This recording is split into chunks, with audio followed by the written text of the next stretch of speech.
നാരായണ. കരചരണകൃതം വാ കർമ്മവാക്കായജം വാ ശ്രവണനയനജം വാ മാനസം വാപരാധം വിദിതമവിദിതം വാ സർവമേതൽ ക്ഷമസ്വ ശിവ ശിവ കരുണാബ്ധേ ശ്രീ മഹാദേവ ശംഭോ.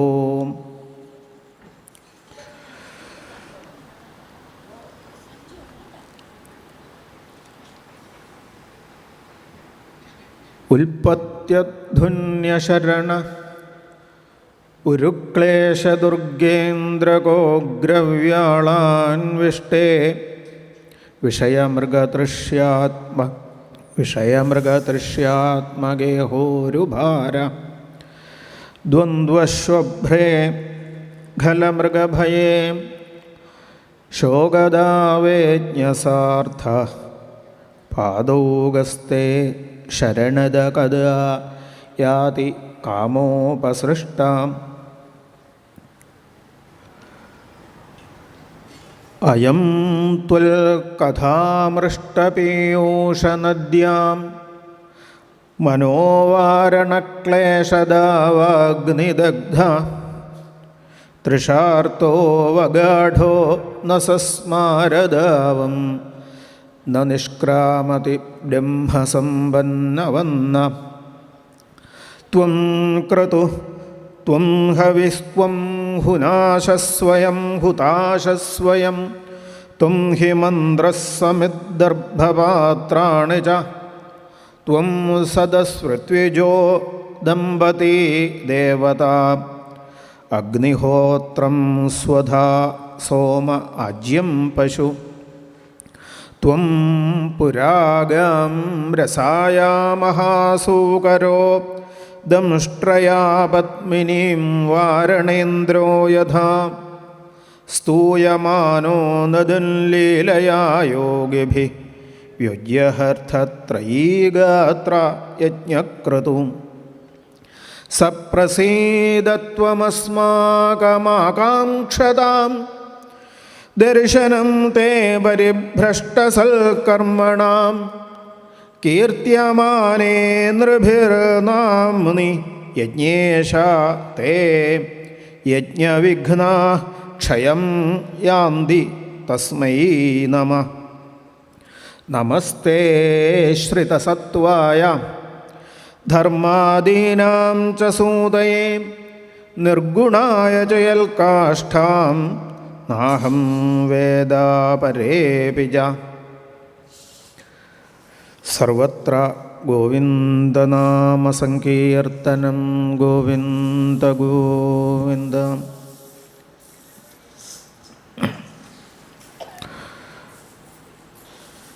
ശ്രീഗുരുവായൂരപ്പനെ മടിയിലിരുത്തി ലാളിച്ചുകൊണ്ടിരിക്കുന്ന ശ്രീമഹാഗണപതിയുടെ സവിധത്തിൽ ഗുരുനാഥന്മാരുടെ മനോഹര ശബ്ദം കൊണ്ട് പുളകീകൃതമായിട്ടുള്ള, ഇപ്പോഴും നമുക്കൊക്കെ ഇവിടെ വരുമ്പോൾ 10-40 കൊല്ലം മുമ്പൊക്കെ ഇവിടെ വരുമ്പോൾ അതേ ഭാവങ്ങൾ, അതേ ശബ്ദങ്ങൾ, അതേ മന്ത്രങ്ങൾ, അതേ അനുഗ്രഹ വാക്കുകൾ നമുക്ക് ഓർമ്മ വരും. അങ്ങനെയുള്ള ഒരു സ്ഥലത്ത് വന്ന്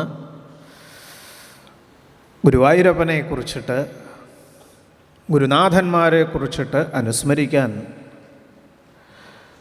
ഭംഗിയായിട്ട് അവസരം തന്ന മള്ളിയൂർ അനുഗ്രഹങ്ങളോട് വീണ്ടും വീണ്ടും അതിനായി പ്രാർത്ഥിച്ചു നമസ്കരിച്ചുകൊണ്ട് നമുക്ക് പ്രകരണത്തിലേക്ക് കൊടുക്കാം. ദക്ഷയാഗാണ് പറയണം എന്ന് നിർദ്ദേശിക്കപ്പെട്ടിട്ടുള്ളത്.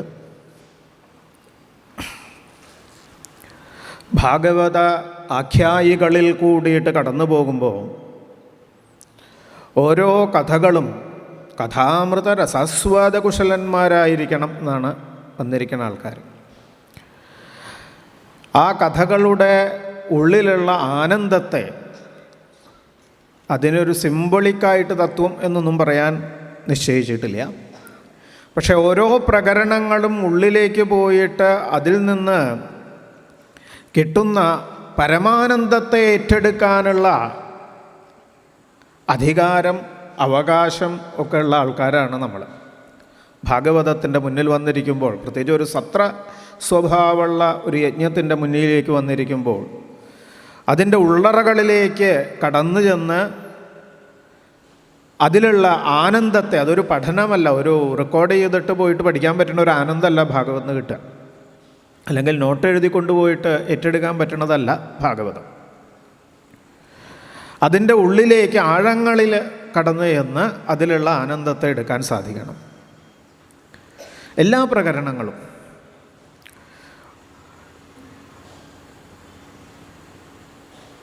ബ്രഹ്മേതി പരമാത്മേതി ഭഗവാനിതി, ഏത് രീതിയിൽ വേണമെങ്കിലും ബ്രഹ്മമായിട്ടോ പരമാത്മാവായിട്ടോ ഭഗവാനായിട്ടോ ഏറ്റെടുക്കാൻ പറ്റണം. ഓരോ കഥകളെയും ഓരോ പ്രകരണങ്ങളെയും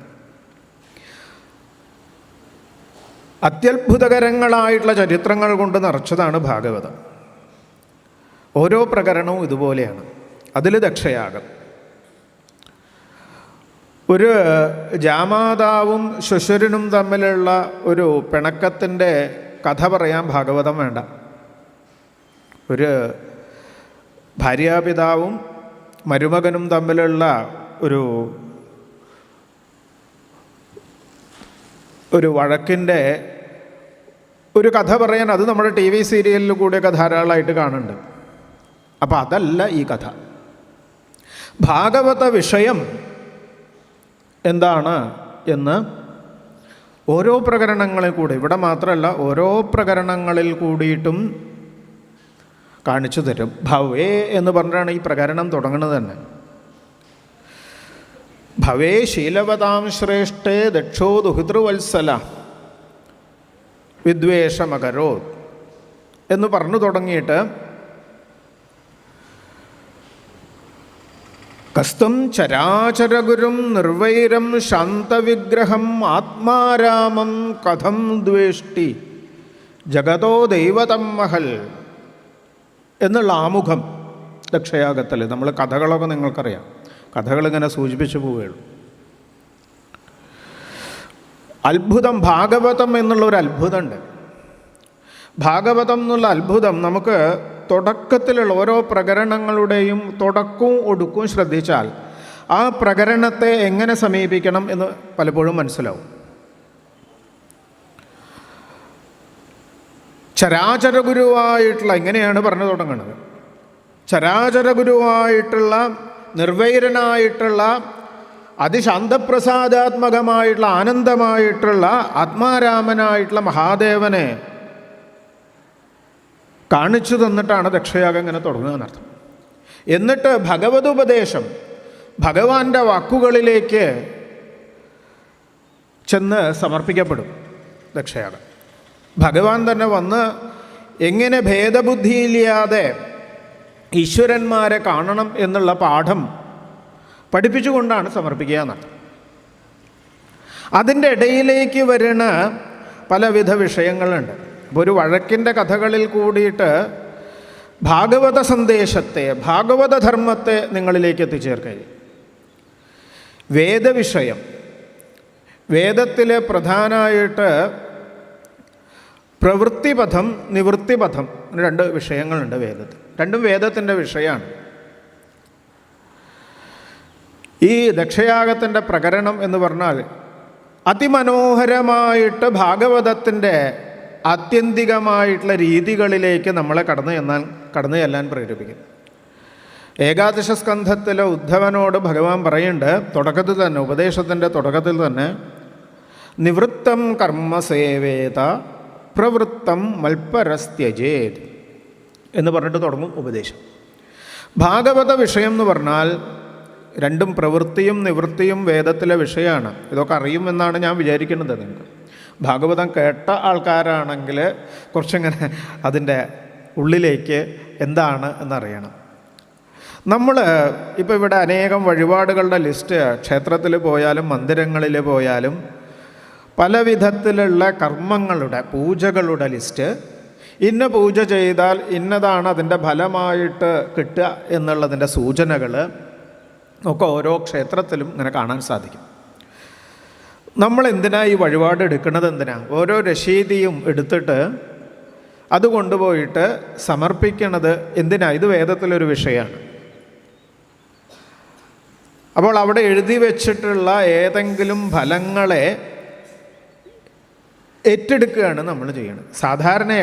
സാധാരണ ഒരു മനുഷ്യനെ സംബന്ധിച്ച് ആധ്യാത്മിക പദ്ധതികളിലേക്ക് പ്രവേശിച്ചു വരുന്ന ഒരാളെ സംബന്ധിച്ചിടത്തോളം ഓരോ വഴിപാടും ചെയ്യുമ്പോൾ അതിൽ നിന്ന് അനുശാസിക്കപ്പെടുന്ന ഫലം എന്നിലേക്ക് എത്തിച്ചേരണം എന്നാണ് ആഗ്രഹം ഉണ്ടാവുക. അങ്ങനെയാണ് പലപ്പോഴും നമ്മൾ എടുക്കുന്നത്. ജീവിതം നന്നാവുക എന്നുള്ളത് സാമാന്യമായിട്ട് പറഞ്ഞാൽ ജീവിതം നന്നാവുക. ജീവിതം എങ്ങനെയാണ് നന്നാവുക? ജീവിതത്തിലെ സുഖങ്ങൾ, സൗകര്യങ്ങൾ, നേട്ടങ്ങൾ കൂടുമ്പോഴാണോ ജീവിതം നന്നാവുന്നത്? നമ്മൾ സാധാരണ വിവക്ഷ ഓരോ വഴിപാട് ചെയ്യുമ്പോഴും അത് കിട്ടണം ഇത് കിട്ടണം എന്നൊക്കെ ഉള്ള രീതിയിൽ കാണാൻ സാധിക്കും. ഇത് വേദത്തിലെ വിഷയമാണ്. ഫലശ്രുതികൾ ഓരോ അധ്യായം കേട്ട് കഴിഞ്ഞാൽ ഇന്ന അധ്യായം കേട്ട് കഴിഞ്ഞാൽ ഇതാണ് കിട്ടുക, ഇന്നത് കേട്ട് കഴിഞ്ഞാൽ ഇന്ന അനുഗ്രഹം കിട്ടും എന്നൊക്കെ എഴുതി വയ്ക്കും. അല്ലെങ്കിൽ ഇന്ന യാഗം, വേദം പറയുമ്പോൾ ഇന്ന യാഗം ചെയ്താൽ അതിൽ നിന്ന് ഇന്ന ഫലം കിട്ടും എന്നൊക്കെ എഴുതി വയ്ക്കും.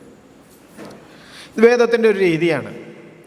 പക്ഷേ ആത്യന്തികമായിട്ട് അതാണോ കിട്ടേണ്ടത്? ഇത് ഭാഗവതം പ്രഥമസ്കന്ധത്തിൽ 2-ാമത്തെ അധ്യായത്തിൽ തന്നെ പുരുഷാർത്ഥങ്ങളെക്കുറിച്ചിട്ട് പ്രതിപാദിക്കുമ്പോൾ ഇതിനെക്കുറിച്ചിട്ട് പറഞ്ഞു തരും. അവിടെ പറയും, ധർമ്മസ്യ ഹ്യാപവർഗ്യസ്യ നാർത്ഥാർത്ഥോയോപകൽപ്പതേ നാർത്ഥസ്യ ധർമ്മൈകാന്തസ്യ കാമോ ലാഭായ ഹി സ്മൃത കാമസ്യ ന ഇന്ദ്രിയപ്രീതി ലാഭോ ജീവേതയാവത. പിന്നെന്താ? ജീവിതത്തിൻ്റെ ലക്ഷ്യം എന്താ? ഇതാണ് ഭാഗവതം തുടങ്ങുന്നത്. ജീവസ്യ തത്വജിജ്ഞാസ നാർത്ഥോയശ്ചേഹ കർമ്മഭി വദന്തി തത്വവിതസ്തത്വം യത് ജ്ഞാനമദ്വയം ബ്രഹ്മേതി പരമാത്മേതി ഭഗവാനിതി ശബ്ദത്തെ എന്ന് പറഞ്ഞു തുടങ്ങും ഭാഗവതം. അപ്പം നമ്മൾ ധർമ്മത്തെ അനുഷ്ഠിക്കണത് ഈ പറഞ്ഞ പോലെ നല്ല നല്ല കാര്യങ്ങൾ ചെയ്യുക, നല്ല കർമ്മങ്ങൾ ചെയ്യുക, വഴിപാടുകൾ ചെയ്യുക, വളണ്ടറി ആയിട്ടുള്ള സഹായങ്ങൾ ചെയ്യുക ഒക്കെ ചെയ്യുമ്പോൾ നമ്മുടെ ഇച്ഛ, നമ്മുടെ ബുദ്ധി ഏതിലേക്കാണ് ആകർഷിക്കപ്പെടുന്നത്? ഒരു വൃക്ഷമുണ്ടാവുമ്പോൾ സ്വാഭാവികമായിട്ട് ഏറ്റവും നമ്മൾ ആകർഷിക്കുന്നത് ഒരു വൃക്ഷത്തിൻ്റെ ഏതാ എന്ന് വെച്ചാൽ പുഷ്പങ്ങളാണ്. സുഗന്ധം, മൃദുത്വം, നിറങ്ങളുടെ ആകർഷണീയത, അല്ലേ? തൊടാനുള്ളത്, ഗന്ധിക്കാനുള്ളത്, കാണാനുള്ളത്. പക്ഷെ ഒരു വൃക്ഷത്തിലെ ആത്യന്തികമായിട്ടുള്ള ലക്ഷ്യം ആ പുഷ്പമാണോ എന്ന് ആലോചിച്ചാൽ മതി. ചിലപ്പോൾ അങ്ങനെ ഉണ്ടാവും. പക്ഷേ സാധാരണഗതിയിൽ ഒരു വൃക്ഷത്തിൻ്റെ ആത്യന്തികമായിട്ടുള്ള ലക്ഷ്യം അതിൻ്റെ ഫലമാണ്. ഭാഗവതം എന്നുള്ളത് വേദവൃക്ഷത്തിൻ്റെ ആത്യന്തികമായിട്ടുള്ള ഫലമാണ് എന്ന് പറയും. അപ്പോൾ ഫലം ആണ് യഥാർത്ഥത്തിൽ ലക്ഷ്യമാക്കി വെക്കേണ്ടത്. പക്ഷേ നമ്മൾ ആകർഷിക്കപ്പെടുന്നത് പലപ്പോഴും പുഷ്പങ്ങളോട് ആകർഷിക്കപ്പെടും. സ്വാഭാവികമായിട്ട് രജസ്തമോ ഗുണങ്ങൾ നമ്മളിൽ കൂടുതലായിട്ട് വർത്തിക്കുന്നത് കാരണം അതിലേക്കാണ് ആകർഷിക്കുന്നത്. ഇത് ഭാഗവതം എന്നുള്ള ഗൗരവമായിട്ടുള്ള ശാസ്ത്രം പറഞ്ഞു, ജീവസ്യ തത്വജിജ്ഞാസ. അപ്പോൾ മറ്റേത് പ്രവൃത്തിധർമ്മം ഈ ശരിയാണ്, അത് ശ്രേഷ്ഠതയിലേക്ക് കൊണ്ട് മര്യാദയ്ക്ക് ചെയ്താൽ ശ്രേഷ്ഠതയിലേക്ക് കൊണ്ട് ചെന്നെത്തിക്കും വഴിപാടുകളൊക്കെ ചെയ്തു കഴിഞ്ഞാൽ. പക്ഷേ നമ്മൾ പലപ്പോഴും അല്ലേ, രുക്മിണി സ്വയംവരത്തിന് വന്നാൽ കല്യാണം കഴിയും, രുക്മിണി സ്വയംവരത്തിന് വന്ന് കല്യാണം കഴിഞ്ഞാൽ അവിടെ നിൽക്കണില്ല. കല്യാണം കഴിഞ്ഞാൽ പിന്നെ അടുത്ത കർമ്മമുണ്ട്, എന്താ? കുട്ടികളുണ്ടാവുക എന്നുള്ളതിലേക്കായി. അപ്പോൾ അടുത്ത പ്രാവശ്യം അവതാരത്തിന് വരണം. ഇങ്ങനെയാണ് ആധ്യാത്മികമായിട്ടുള്ളൊരു പദ്ധതി. ആത്യന്തികമായിട്ടുള്ള ഫലം എന്താ എന്ന് ചോദിച്ചാൽ ഭഗവത് പാദാരവിന്ദരതി. ഇതാണ് ശ്രീമദ് ഭാഗവതത്തിൻ്റെ ആത്യന്തികമായിട്ടുള്ള ലക്ഷ്യം. അപ്പോൾ അതിനിടയ്ക്ക് ഇതിലേക്ക് ആകർഷിക്കപ്പെടാൻ വേണ്ടിയിട്ടാണ് മറ്റ് ഫലശ്രുതികൾ ഉണ്ടാവുന്നത്. കർമ്മം ചെയ്യുമ്പോൾ കർമ്മത്തിൽ നിന്ന് ചിത്തശുദ്ധി നിറഞ്ഞുണ്ടാവണം, അല്ലെങ്കിൽ കർമ്മത്തിൽ ബദ്ധരായിട്ട് തീരും. ഒരു കർമ്മം അടുത്ത കർമ്മത്തിലേക്ക്, ആ കർമ്മം അടുത്ത കർമ്മത്തിലേക്ക് ഇങ്ങനെ കൊണ്ടു ചെന്നിച്ചു. ഇത് പ്രവൃത്തിപഥം. പ്രവൃത്തിപഥത്തേക്കാൾ ഭാഗവതം ഉദ്ഘോഷിക്കുന്നത് നിവൃത്തിപഥം ഉള്ളത്. ഇവിടെ തന്നെ ദക്ഷയാഗത്തിൽ തന്നെ സതീദേവിയുടെ വാക്കുകളുണ്ട്. കർമ്മപ്രവൃത്തം ച നിവൃത്തമപ്യൃതം വേദേ വിവിച്യോഭയലിംഗമശ്രിതം എന്ന് പറയും സതീദേവി ദക്ഷനോട് പറയും. അപ്പോൾ ഈ പ്രവൃത്തി നിവൃത്തി എന്നുള്ള വേദവിഷയത്തിൻ്റെ അതിനോട് ഭാഗവതം എങ്ങനെ പ്രതികരിക്കണു എന്നുള്ളതിൻ്റെ ഉത്തമ ദൃഷ്ടാന്തമായിട്ടാണ് ദക്ഷയാഗത്തെ നമ്മൾ കൊണ്ടുപോകുന്നത്. ദക്ഷൻ എന്നുള്ള ആൾ പ്രജാപതിയാണ്. ദക്ഷൻ എവിടെ നിന്നുണ്ടായത്? ബ്രഹ്മദേവൻ്റെ അങ്കുഷ്ഠത്തിൽ നിന്ന്. നമ്മുടെ കൈകളിലെ ഏറ്റവും ശക്തിയുള്ള വിരലേതാന്ന് ചോദിച്ചാൽ, അല്ലെങ്കിൽ ഏറ്റവും കഴിവുള്ള വിരലേതാ? അല്ലേ, ഒരു കാര്യം സാധിച്ചെടുക്കാൻ ഇങ്ങനെ കാണിക്കുമല്ലോ, ഡൺ എന്നാണ് പറയുക. ഓക്കെ ഡൺ എന്ന് പറയും. ഇത് വളരെ കൈകളെ, അതാണ് ഈ ഏകലവ്യനോട് ഈ വിരൽ മുറിച്ച് തരണം എന്ന് പറഞ്ഞു. കാരണം ഇതാണ് സകലത്തിനും ആധാരമായിട്ട് നിൽക്കുന്നത്, കൈ വിരലുകളിൽ. അപ്പോൾ ഇത് ബ്രഹ്മദേവൻ്റെ അങ്കുഷ്ഠത്തിൽ നിന്ന് ജനിച്ചു എന്നാണ്. ബ്രഹ്മദേവൻ പറഞ്ഞു തംസപ്പ് എന്ന് പറഞ്ഞു എന്നാണ്. കാരണം എന്താ വെച്ചാൽ ആ ഉണ്ണിക്ക് ദക്ഷൻ എന്ന് പറഞ്ഞാൽ തന്നെ സാമർഥ്യം എത്രയെന്നറിയില്ല. വളരെ കഴിവുള്ള ഊർജ്ജസ്വലതയുള്ള, അല്ലേ, ഇതൊക്കെ അതിൻ്റെ ലക്ഷണമാണ്. ഊർജ്ജസ്വലതയുള്ള കഴിവുള്ള ഒരാളാണ് ദക്ഷൻ. മാത്രമല്ല ഏറ്റവും അവസാനം പിറന്ന ഉണ്ണികളിൽ ഒരാളാണ്. അത് കഴിഞ്ഞിട്ട് ശ്രീനാരദൻ. അപ്പോൾ കഴിവുള്ള ഊർജ്ജസ്വലതയുള്ള ഒരു ഉണ്ണിയാണ്. നല്ല കഴിവ്. ഏതെങ്കിലും ഒരു കാര്യം ചെയ്യാനങ്ങോട്ട് ഏൽപ്പിച്ചു കൊടുത്താൽ അസലായിട്ട് അത് കൊണ്ടു നടത്തും, ഒരു പ്രശ്നവുമില്ലാതെ. നോക്കൂ, ഒരു യജ്ഞം അല്ലെങ്കിൽ ഒരു സത്രം നടത്തണം, എന്തൊക്കെ സംവിധാനങ്ങൾ വേണം ഒരു സത്രം നടത്താൻ? അപ്പോൾ അതിനുള്ള കഴിവ്. അപ്പോൾ ഒരാളെ അതിനെ കണ്ടെത്തിയിട്ട് താൻ നോക്കണം കേട്ടോ എല്ലാം എന്ന് പറഞ്ഞാൽ അയാളങ്ങോട്ട് ഏൽപ്പിച്ചാൽ അസലായിട്ട് അതങ്ങോട്ട് ചെയ്യും. ഇത് ദക്ഷന് സാധിക്കും. ചെയ്യുക അല്ലെങ്കിൽ ചെയ്ത് ശരിയാക്കുക എന്നുള്ളത്. കർത്തവ്യങ്ങൾ, കർമ്മങ്ങൾ ചെയ്യാനുള്ള അതിസാമർഥ്യം. നേരത്തെ പറഞ്ഞാൽ നമ്മൾ പ്രവൃത്തി പഥത്തിലേക്ക് വന്നു കഴിഞ്ഞാൽ ഇങ്ങനെ അനേകം കാര്യങ്ങൾ ചെയ്യാനുണ്ടാവും. അപ്പം ദക്ഷൻ ഏത് കാര്യവും ഏത് ഉത്തരവാദിത്വവും വളരെ ഭംഗിയായിട്ട് നിർവഹിക്കുന്ന ആളാണ് ദക്ഷൻ. ഇത് ബ്രഹ്മദേവൻ അറിഞ്ഞിട്ടാണ് ഈ കർമ്മത്തിൻ്റെയൊക്കെ അധികാരങ്ങൾ ദക്ഷന് കൊടുത്തത്. കാരണം ഏത് വേണമെങ്കിലും അസലായിട്ട് ചെയ്യാൻ സാധിക്കും, അതിസമർത്ഥനാണ്. ആ അതിസാമർഥ്യമാണ് കുറച്ച് അഹങ്കാരമായിട്ട് ദക്ഷനിൽ വന്നതെന്നാണ്. എന്ത് തോന്നി? ഈ പ്രവൃത്തി പഥത്തിൽ ചിത്തശുദ്ധി ഇല്ലാതെ ഇങ്ങോട്ട് വന്നു കഴിഞ്ഞാൽ, ചിത്തശുദ്ധിയില്ല. നമ്മൾ നോക്കൂ, നമ്മൾ കുറേ കർമ്മങ്ങൾ ചെയ്താൽ അതിൻ്റെ ശ്രേഷ്ഠതയായിട്ട് നമ്മളിലേക്ക് ഇങ്ങനെ ഐശ്വര്യാദികൾ വരും. ഐശ്വര്യാദികൾ വന്നാൽ അതിൻ്റെ കൂടെ ശ്രദ്ധിച്ചില്ലെങ്കിൽ വരുന്ന ഒരു കാര്യമുണ്ട്, ഞാൻ കേമനാണ് എന്നുള്ള, ഞാൻ കേമനാണ് എന്നുള്ള ഭാവം.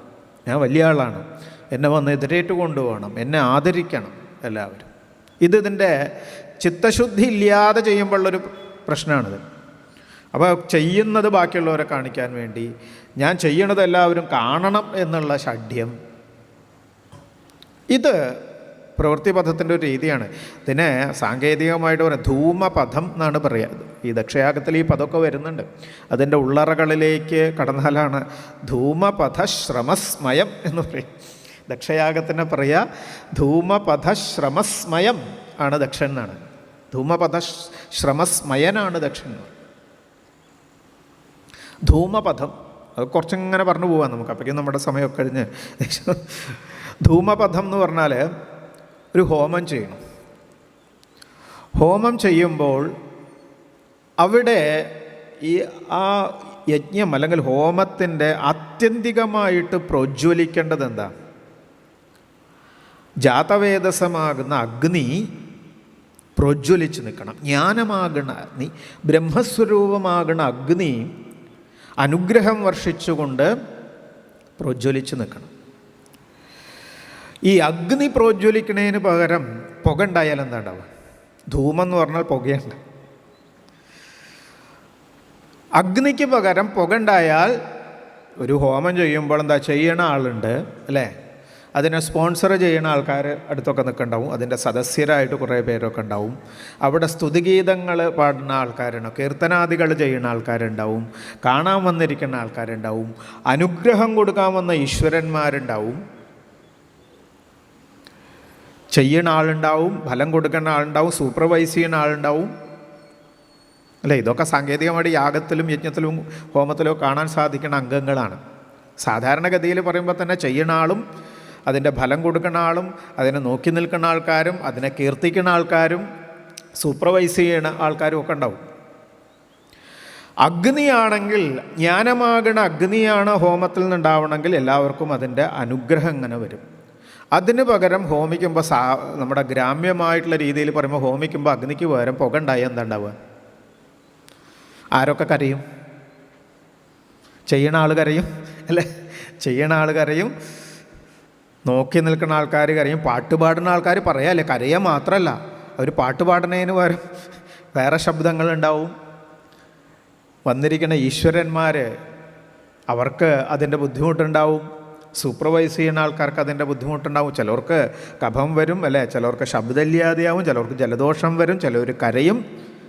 ബ്യൂട്ടി പാർലറിലൊക്കെ പോയിട്ട് വന്നിരിക്കുന്ന ആൾക്കാരാച്ചാൽ ആ വെള്ള പെയിൻ്റൊക്കെ മുഖത്ത് പോയിട്ട് കറുകറുക്കും.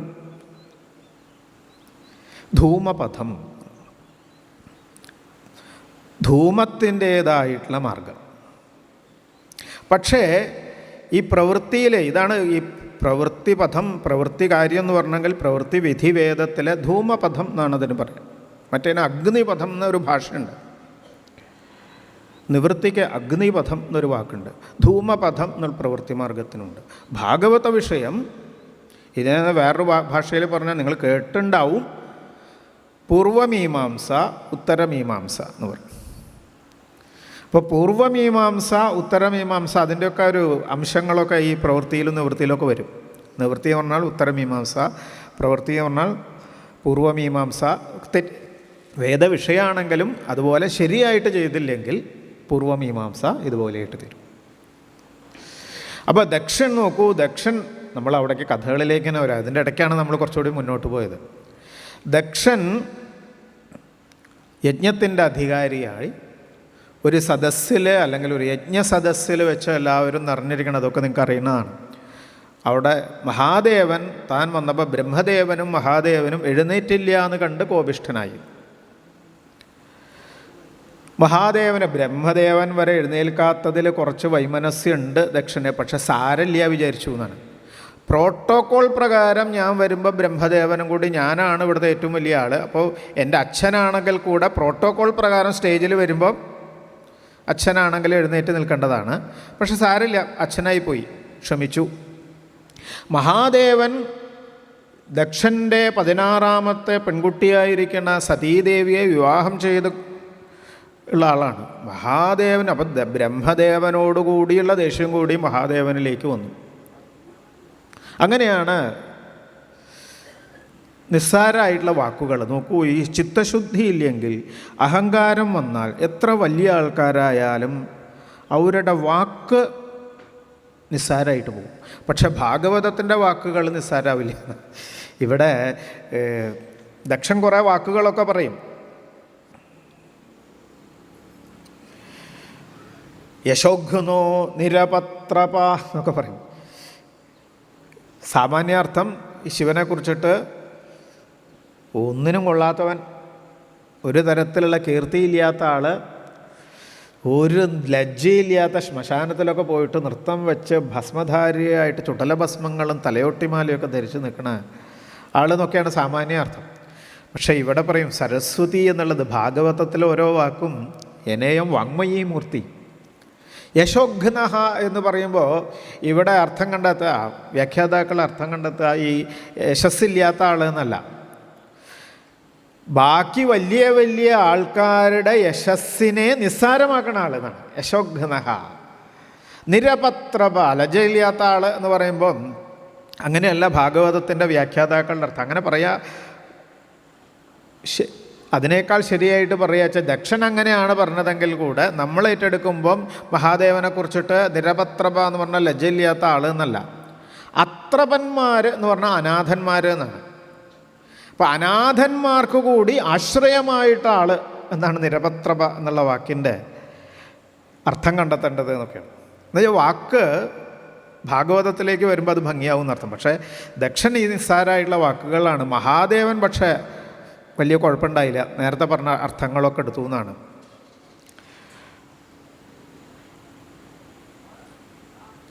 മത്തഹ എന്നുള്ളത് അമത്തഹ, മത്ത ജനപ്രിയ എന്നുള്ളത് അമത്ത ജനപ്രിയ, ഇങ്ങനെയൊക്കെ എടുത്തു എന്നാണ് മഹാദേവൻ. ഗൃഹീത്വ മൃഗശാപാക്ഷ്യ പാണിം മർക്കടലോചന. ദക്ഷൻ പറഞ്ഞ വാക്കുകളാണ്. ബ്രഹ്മദേവൻ പറഞ്ഞത് കാരണം എൻ്റെ മകള് സതീദേവി എങ്ങനെയാ? മൃഗശാപാക്ഷ്യ, മാൻപേടയുടെ കണ്ണുപോലെയുള്ള കണ്ണുകളുള്ള സതീദേവിയെ ബ്രഹ്മദേവൻ പറഞ്ഞത് കാരണം ഈ മർക്കടലോചനായിട്ടുള്ള, മർക്കടലോചനം എന്ന് പറഞ്ഞപ്പോൾ എന്താ? കുരങ്ങൻ്റെ കണ്ണ് പോലുള്ള കണ്ണുള്ള മഹാദേവന് വിവാഹം കഴിച്ചു കൊടുത്തു ബ്രഹ്മദേവൻ പറഞ്ഞത് കാരണം എന്നൊക്കെ പറഞ്ഞു. പക്ഷേ ഈ മർക്കടലോചനൻ എന്നൊക്കെ കേട്ടപ്പോൾ മഹാദേവൻ ആലോചിച്ചു, എന്താ ഈ കുരങ്ങൻ്റെ കണ്ണ് പോലെയാണോ എൻ്റെ കണ്ണ്? അപ്പോൾ മഹാദേവൻ ആലോചിച്ചപ്പോൾ പിടുത്തം കിട്ടി, അങ്ങനെയൊന്നും അല്ല പറഞ്ഞത്, നല്ല രീതിയിലാണ് പറഞ്ഞത്, കുരങ്ങൻ്റെ കണ്ണുള്ള ആളെ എന്നല്ല പറഞ്ഞത്. പിന്നെയോ സംസ്കൃത ഭാഷയ്ക്കൊക്കെ ചില വിദ്യകളൊക്കെ ഉണ്ട്, കുറച്ചങ്ങോട്ട് ഒന്ന് മാറ്റിയാൽ വേറെ അർത്ഥം വന്നു തരും. മർക്കടലോചന എന്നുള്ളത് മർക്കടേലോചന എന്ന് വേണമെങ്കിൽ ആക്കാം, മർക്കടേലോചന എന്നാക്കാന്നാണ്. മർക്കടേലോചന എന്ന് പറഞ്ഞാൽ എന്താ? കുരങ്ങന്മാരിൽ കണ്ണുള്ള ആൾ, കുരങ്ങന്മാരിൽ കണ്ണുള്ള ആൾ. ആരാ കുരങ്ങന്മാർ? നമ്മളെപ്പോലുള്ള നിസ്സാരന്മാരായുള്ള ആൾക്കാർ. കാരണം എന്താ? ഈ കുരങ്ങൻ എന്ന് പറഞ്ഞാൽ വെറുതെ ഇരിക്കില്ല എന്നാണ്, ചാടി കളിച്ചുകൊണ്ടിരിക്കും. അങ്ങനെ ഒരു കുരങ്ങൻ ചാടി കളിച്ചുകൊണ്ടിരിക്കും, എപ്പോഴും ഒരു സ്ഥലത്ത് ഇരിക്കാൻ പറ്റില്ല, ഏകാഗ്രത ഉണ്ടാവില്ല, ചാടി കളിച്ചുകൊണ്ടിരിക്കും. ആ കുരങ്ങൻ മദ്യപാനം കൂടി ചെയ്തു. അപ്പം എന്താ? ഈ ചാടിക്കളിക്ക് കുറച്ചുകൂടി വൈകൃതത്വം വന്നു എന്നാണ്. ആ മദ്യപാനം ചെയ്ത കുരങ്ങൻ്റെ മൂക്കത്തൊരു തേളും കൂടി കുത്തിയെന്നാണ്. ഇങ്ങനെ നമ്മളൊക്കെ ഈ മദ്യപാനം ചെയ്ത് മൂക്കിൽ തേളു കുത്തിയ കുരങ്ങന്മാരാണ്. വിഷയസുഖങ്ങളാകുന്ന മദ്യം കഴിച്ച് ദുഃഖങ്ങളാകുന്ന ജീവിത വിഷയങ്ങളാകുന്ന തേള് കടിച്ച് ചാടിക്കളിച്ചുകൊണ്ടിരിക്കുന്നു. ഒരു ദിക്കിലും ഉറച്ചിരിക്കാതെ, ഏകാഗ്രതയില്ലാതെ, ഇന്ദ്രിയജയമില്ലാതെ ചാടിക്കളിച്ചുകൊണ്ടിരിക്കുന്ന ആൾക്കാർ ആണ് നമ്മൾ. അങ്ങനെയുള്ള നിസ്സാരന്മാരായുള്ള നമ്മളിൽ കാരുണ്യത്തോടു കൂടി നോക്കുന്ന ആൾ മഹാദേവൻ. എന്താ ഈ അർത്ഥം കൊണ്ട് പറയുന്നത്? മഹാദേവൻ അത് കാരണം വലിയ കുഴപ്പമുണ്ടായില്ല. പക്ഷെ നന്ദികേശ്വരനൊക്കെ എടുത്തിട്ട് തിരിച്ച് ശപിച്ചു. നന്ദികേശ്വരനൊക്കെ മറ്റേ അർത്ഥങ്ങളൊക്കെ എടുത്തിട്ട് ദക്ഷൻ്റെ കൂടെ കുറേ പേര് നിന്നു, ഭൃഗുവാദികൾ നിന്നു, അവരെയൊക്കെ തിരിച്ച് ശപിച്ചു. അങ്ങനെ ആകെ കൂടി കശപിശ. പക്ഷേ പിന്നെ യജ്ഞത്തിൻ്റെ ഭാഗമൊക്കെ കഴിഞ്ഞിട്ടാണ് എല്ലാവരും അവഭൃത സ്നാനമൊക്കെ ചെയ്തിട്ടാണ് എല്ലാവരും. മഹാദേവൻ ഇതിൻ്റെ ഇടയ്ക്ക് ഈ 2 പേരും കൂടി കശപിശയപ്പം മഹാദേവനൊക്കെ അവിടുന്ന് അന്തർധാനം ചെയ്തു. ദക്ഷൻ അവിടുന്ന് ഒരു നിർദ്ദേശം ആദ്യത്തിൽ തന്നെ വെച്ചിട്ടുണ്ട്. കാരണം ഇനി ആവിർഭാഗം മഹാദേവന് കൊടുക്കരുത് എന്നുള്ളത്. താനാണ് അധികാരമുള്ള ആൾ, തനിക്ക് നിശ്ചയിക്കാം, ആവിർഭാഗം ഇല്ല മഹാദേവന് എന്ന് നിശ്ചയിച്ചു. അത് കാരണം തന്നെ കുറച്ചു കാലമൊന്നും യജ്ഞങ്ങൾ ഉണ്ടായില്ല എന്നാണ് അനുസ്മരിക്കാറുള്ളത്. കാരണം എന്താ വെച്ചാൽ മഹാദേവന് കൊടുക്കാതെ എങ്ങനെ യജ്ഞം ചെയ്യും എന്ന് സംശയിച്ചു നിന്നു. അപ്പോൾ താനുണ്ടാക്കിയതിനെ നിയമത്തെ പ്രാവർത്തികമാക്കാൻ വേണ്ടി ബൃഹസ്പതി സവം എന്നുള്ള ഒരു യാഗത്തിൻ്റെ മുന്നോടിയായിട്ട് വാജപേയത്തെ ദക്ഷൻ തുടങ്ങിയതാണ്. വാജപേയം എന്നുള്ള വേറൊരു യജ്ഞം. അത് കഴിഞ്ഞിട്ട് ബൃഹസ്പതി സവം, വാജപേയം തുടങ്ങി.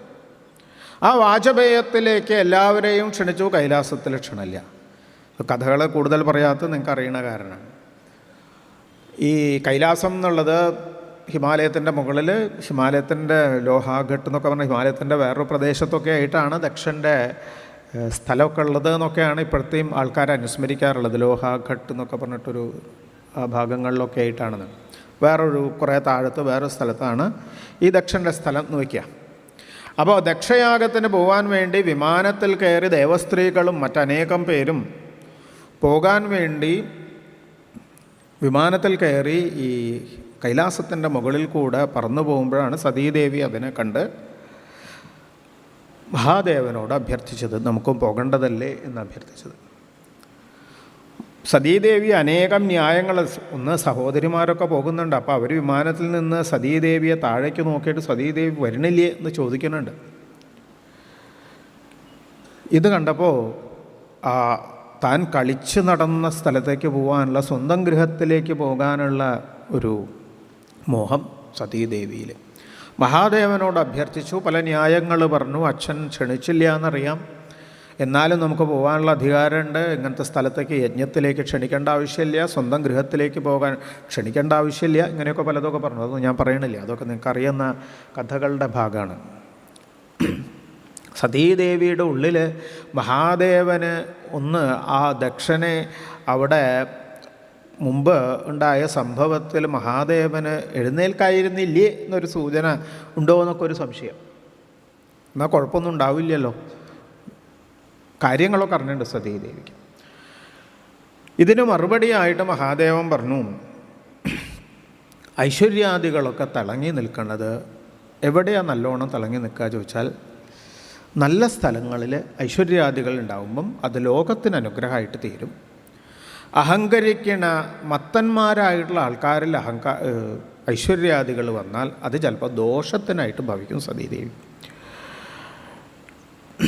ഇതേപോലെ വിദ്യ, തപോ, വിത്ത, വപുറുവയക്കുല എല്ലാം ഇതേപോലെയാണ്.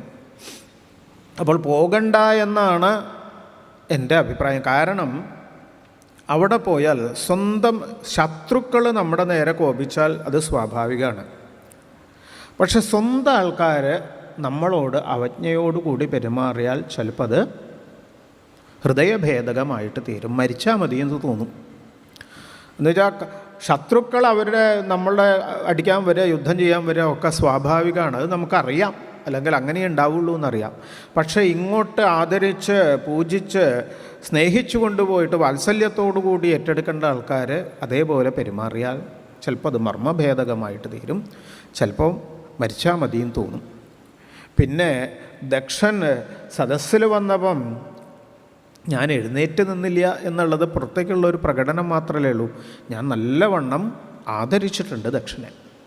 കാരണം എല്ലാ ജീവന്മാരുടെ ഉള്ളിലും അനുഗ്രഹിച്ച് പ്രകാശിച്ചു കൊണ്ടിരിക്കുന്നത് ഭഗവാനാണ് എന്നുള്ള ബുദ്ധിയോടു കൂടിയിട്ട് എല്ലാവരെയും ഞാൻ നമസ്കരിച്ചിട്ടുണ്ട് എന്ന്. അതുകൊണ്ട് പോകണ്ട എന്ന്, പോയാൽ നല്ലതല്ല ഉണ്ടാവുക എന്നൊരഭിപ്രായമുണ്ട് എന്നാണ് മഹാദേവൻ പറഞ്ഞത്.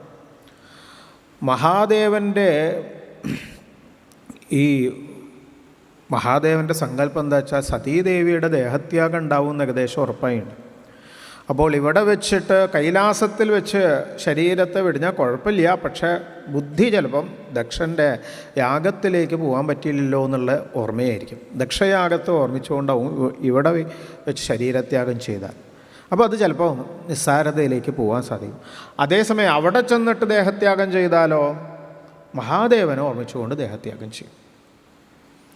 അപ്പോൾ അതിൻ്റെ ഒരു രീതിയിലാണ് മഹാദേവൻ ഇതറിഞ്ഞിട്ട് പിന്നീട് വേറെ വാക്കുകളൊന്നും പറഞ്ഞില്ല. സതീദേവി ഈ സ്വന്തം ബന്ധുക്കളെ, സഹോദരിമാരെ, അമ്മയോ കണ്ടിട്ട് കുറേ കാലമായി തിരിച്ച് ഗൃഹത്തിലേക്ക് പോകാനുള്ള മോഹം.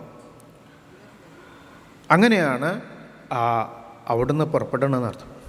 നോക്കുമ്പോൾ സതീദേവിയുടെ താം സാരികാകന്തുകദർപ്പണാംബുജശ്വേതാതപത്രവ്യജനസ്രഗാദിഭി ഗീതായനേർദുന്ദുഭിശംഖവേണുഭി. ഇങ്ങനെയുള്ളൊരു യാത്ര, ഭൂതഗണങ്ങളോടുകൂടിയുള്ള യാത്ര. സതീദേവി ഈ ചെറിയ കുട്ടിയാകുമ്പോഴായിരിക്കും വിവാഹം കഴിഞ്ഞിട്ടുണ്ടാവുക.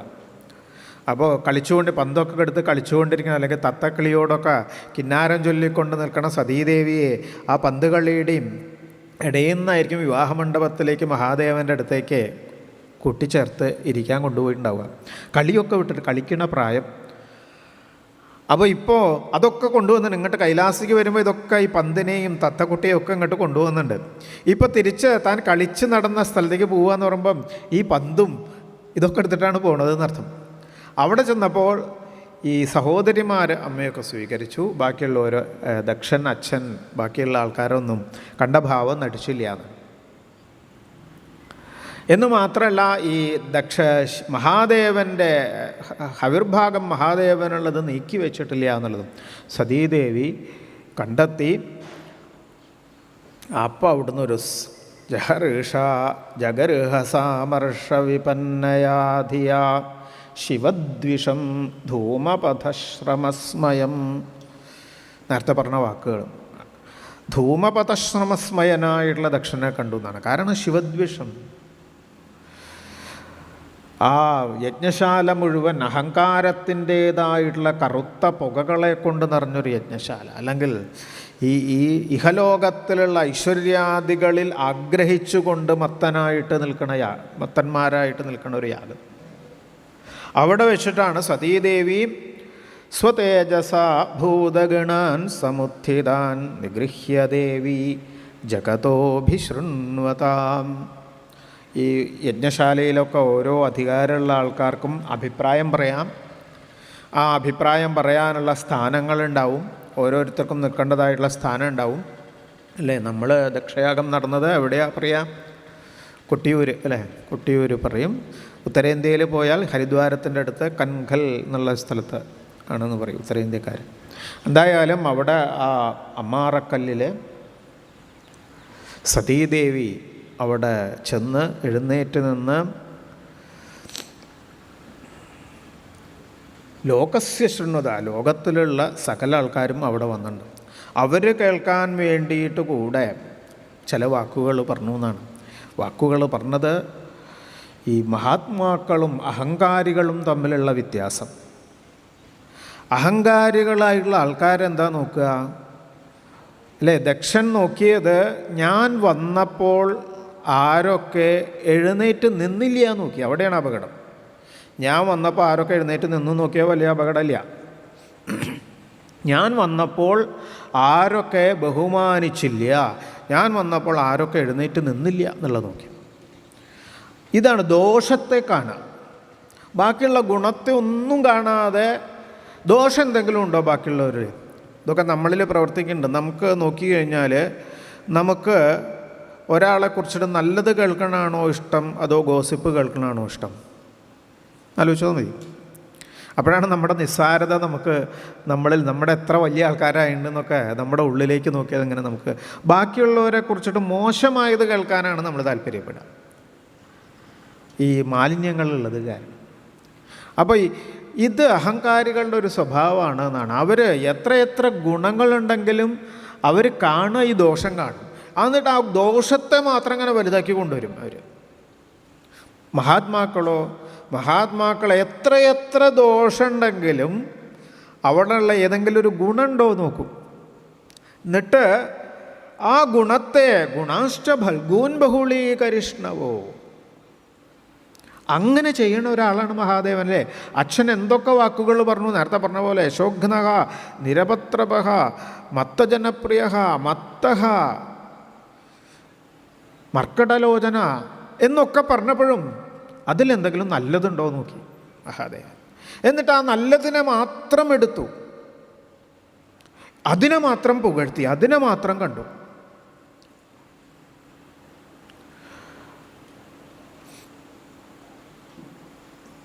നിങ്ങളുടെ യജ്ഞം എന്ന് പറഞ്ഞാൽ സതീദേവി പറഞ്ഞത് ഇതുപോലെയായിട്ട് തീർന്നുവല്ലോ എന്നാണ്. മഹാദേവനെ പോലുള്ള മഹാത്മാവായിട്ടുള്ള ചരാചര ഗുരുവായിട്ടുള്ള ഒരാളെ ദ്വേഷിച്ചുകൊണ്ടുള്ള യജ്ഞം അത് ശോഭിക്കില്ല. കാരണം ആരെയാണ്? യദ്വ്യക്ഷരം നാമഗിരേരിതം നൃണാം സകൃൽ പ്രസംഗാദഘമാശുഹന്തി തൽ പവിത്രകീർത്തിം തം അലംഘ്യശാസനം. ആരാ മഹാദേവൻ?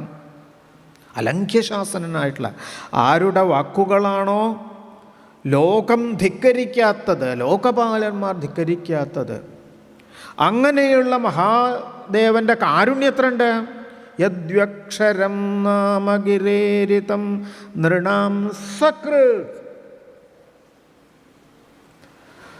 ഒരിക്കലെങ്കിലും ഹര ഹര ശിവ ശിവ അറിയാതെ വീണുപോയി. ഏതോ ഒരു ജിന്തുവിനാരോ ദ്രോഹിക്കണുണ്ടാവും, ശിവ ശിവ തലയിൽ കൈവച്ചിട്ട് കഷ്ടം കഷ്ടം എന്ന് പറയുന്നതിന് പകരം ശിവ ശിവ എന്ന് പറഞ്ഞു. പണ്ടത്തെ ഭാഷയല്ലേ, നമ്മളെങ്ങനെ പഠിപ്പിക്കും? ഈ പാഠമൊക്കെയാണ് ഇപ്പോൾ നമ്മൾ മറന്നു പോകുന്നത്. ഇപ്പോഴത്തെ കുട്ടികൾക്ക് ഇത് അറിയില്ല, അല്ലെങ്കിൽ നമ്മൾ പഠിപ്പിച്ചു കൊടുത്തിട്ടില്ല എന്നർത്ഥം അല്ലേ. പണ്ട് തുമ്മുമ്പോൾ എന്താ പറയുക? ഹരി അല്ലേ, നാമം പഠിപ്പിച്ചു കൊടുക്കും നമ്മൾ. കഷ്ടം കഷ്ടം എന്ന് പറയുന്നതിന് പകരം ശിവ ശിവ എന്ന് പഠിപ്പിച്ചു കൊടുക്കും. ഇത് നമ്മുടെ മറന്നുപോയ പാഠങ്ങളാണ്. ഇത് അടുത്ത ജനറേഷനിൽ എത്താത്തതുകൊണ്ടാണ് ഇപ്പോഴത്തെ പ്രശ്നങ്ങൾ. അങ്ങനെ അവിടെ ശിവശിവ കഷ്ടം കഷ്ടം എന്ന് പറയുമ്പം, കഷ്ടം കഷ്ടം എന്ന് പറയുന്നതിന് പകരം ശിവശിവ എന്ന് പറയുമ്പം നമ്മുടെ ബുദ്ധിയിൽ ഇത് നാമം ജപിക്കുക എന്ന് വല്ല ഓർമ്മ ഉണ്ടോ? ഒന്നുമില്ല. കഷ്ടം കഷ്ടം എന്ന് പറയുന്നതിന് പകരമാണ് ശിവശിവ പറയുന്നത്. അങ്ങനെ സകൃത് എപ്പോഴെങ്കിലും വീണുപോയിട്ടുണ്ടെങ്കിൽ അഖമാശുഹന്തീത്തൽ അനേക കോടി ജന്മങ്ങളുടെ പ്രാരബ്ധമായിക്കോട്ടെ, സഞ്ചിതമായിക്കോട്ടെ, ദുരിതമായിക്കോട്ടെ, സകലതും ആഗാമിയായിക്കോട്ടെ, അനേക കോടിയിൽ നാമം ജപിച്ചാൽ വേദാന്തികൾ സമ്മതിക്കില്ല. പക്ഷെ വേദാന്തികൾ പറയേ പ്രാരബ്ധമൊന്നും അങ്ങനെ പോകാനൊന്നും പറ്റില്ല എന്ന് പറയും. പ്രാരബ്ധം അനുഭവിച്ചു തന്നെ തീർക്കണം പറയും. നാമം ജപിച്ചാൽ പ്രാരബ്ധം തീരും എന്ന് വിളിച്ചു പറഞ്ഞ മഹാത്മാക്കളുടെ കൂടെ നടന്നിട്ടുള്ള ആളാണ്. ഒരു സംശയവും വേണ്ട. ഒരു നാമം ജപിച്ചാൽ, നാമവൈഭവം എന്നുള്ളത് ഇത്ര ഉണ്ട് എന്ന് പറയാൻ പറ്റില്ല. ഒരു നാമം ജപിച്ചാൽ നിങ്ങൾക്ക് 10,000 യാഗം ചെയ്ത ബലം, അല്ലെങ്കിൽ ഇത്ര ഇന്ന പുണ്യതീർത്ഥങ്ങളിൽ ചെന്ന് സ്നാനം ചെയ്യും പറയില്ല. കാരണം എന്താ വെച്ചാൽ അതിർത്തിയില്ലാത്ത മാഹാത്മ്യമുള്ള ഒരു വസ്തുവിനെ നമ്മൾ 1000 യാഗം അല്ലെങ്കിൽ ഇത്ര തീർത്ഥസ്നാനം എന്നൊക്കെ പറഞ്ഞ് ഒരു അതിർത്തി ബൗണ്ടറി ഉണ്ടാക്കി കൊടുക്കാൻ പാടില്ല. അതുകൊണ്ട് പറയില്ല ഒരു നാമം ജപിച്ചു.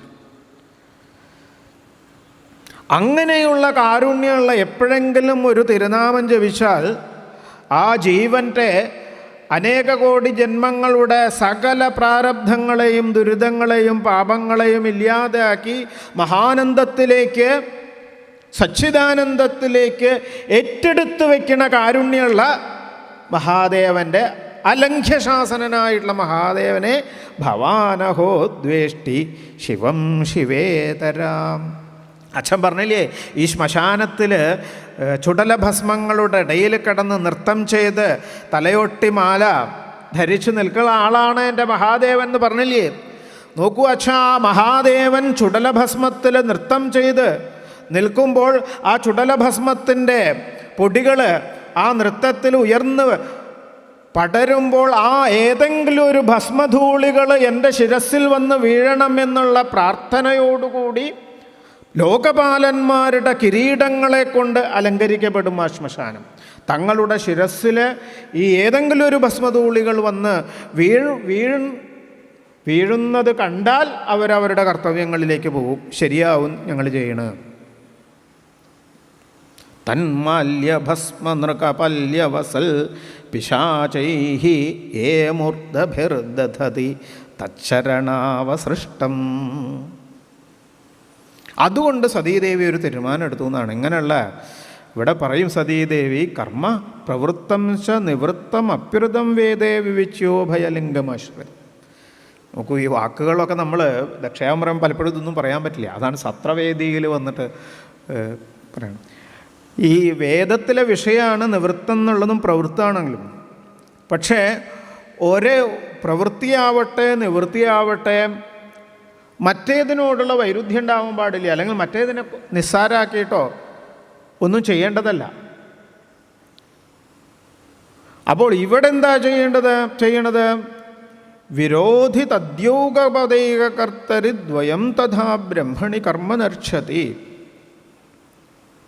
മാവപദവ്യ പിതരസ്മദാസ്ഥിത യാ യജ്ഞശാലാസുന്ന ധൂമവർത്മഭി, പുക കൊണ്ട് നിറഞ്ഞ അല്ലെങ്കിൽ അഹങ്കാരം കൊണ്ട് നിറഞ്ഞ ഈ യജ്ഞശാലയിൽ നിങ്ങൾ ചെയ്യണ യജ്ഞം ഏതിനെ ദുഷിച്ചുകൊണ്ടാണ്? മഹാദേവനെ ദുഷിച്ചുകൊണ്ടാണ്. അങ്ങനെയുള്ള സ്ഥലത്ത് വന്നു കഴിഞ്ഞാൽ അങ്ങനെ ചെയ്യുന്ന ആൾക്കാരെ ഇല്ലാതെയാക്കി അവരുടെ നാവ് പിഴുതെടുത്ത് അവിടുന്ന് ഓടിപ്പോണം. വിരൽ കാതിലിട്ട് ഓടിപ്പോണം എന്നാണ്. പക്ഷെ എനിക്ക് ഓടിപ്പോവാം, കൈലാസത്തിലേക്ക് ഓടിപ്പോവാം. പക്ഷെ കൈലാസത്തിലേക്ക് ഓടിപ്പോയിട്ട് മഹാദേവൻ്റെ കൈങ്കര്യങ്ങൾ ചെയ്യുമ്പോൾ ദാക്ഷായണി എന്ന് മഹാദേവൻ വിളിക്കുമ്പോൾ മഹാദേവന് കുഴപ്പമില്ല ദാക്ഷായണി എന്ന് വിളിക്കുമ്പോൾ. പക്ഷെ ദാക്ഷായണി എന്ന് മഹാദേവൻ ഇനി വിളിക്കുമ്പോൾ എൻ്റെ കൈങ്കര്യത്തിലുള്ള പിഴവുകൾ ഉണ്ട് എന്നുള്ള അതിന് കാരണം ഈ ദക്ഷപുത്രിയായതുകൊണ്ടാണ് എന്നുള്ളൊരു ബോധം, നിസ്സാരമായിട്ടുള്ളൊരു ബോധം, എൻ്റെ ഗോത്രത്തിൻ്റെ ഓർമ്മ, നിസ്സാരത എനിക്ക് ഓർമ്മ വരും, എൻ്റെ ഓർമ്മയിലുണ്ടാവും. അത് സഹിക്കാൻ പറ്റില്ല എന്ന് പറഞ്ഞിട്ടാണ് സതീദേവി അവിടെ തന്നെ ഇരുന്ന് തൻ്റെ ഉള്ളിലുള്ള യോഗശക്തിയെ ഉദ്ദീപിപ്പിച്ച് ശരീരത്തെ അവിടുന്ന് ഭസ്മമാക്കി തീർക്കണത്. ഉത്തരേന്ത്യൻ പാഠം അങ്ങനെയല്ല, മഹാദേവനെടുത്ത് നൃത്തം ചെയ്തു എന്നൊക്കെയാണ് ശക്തിപീഠങ്ങളുടെയൊക്കെ ഒരു പാഠമുണ്ട്. ഭാഗവതത്തിൽ ശരീരത്തെ മഹാദേവനിലേക്ക് തന്നെ ഒരു ആരതിയായിട്ട് സതീദേവി ഉപേക്ഷിച്ചു. കൂടെ വന്ന ശിവഭൂതഗണങ്ങൾ യുദ്ധത്തിനൊരുങ്ങിയെങ്കിലും അവരെയൊക്കെ ഋഭുക്കൾ, ഭൃഗുമഹർഷി ദക്ഷിണാഗ്നിയിൽ ഹോമം ചെയ്ത് ഋഭുക്കൾ എന്നുള്ള ദേവന്മാരെ ഉണ്ടാക്കി അവർ വിറകുംകൊള്ളിയാണ് അവരുടെ ആയുധം. വിറകുംകൊള്ളിയോടുകൂടി വന്ന് ശിവഭൂതങ്ങളെ അവിടുന്ന് അട്ടിയോട്ടിച്ചു.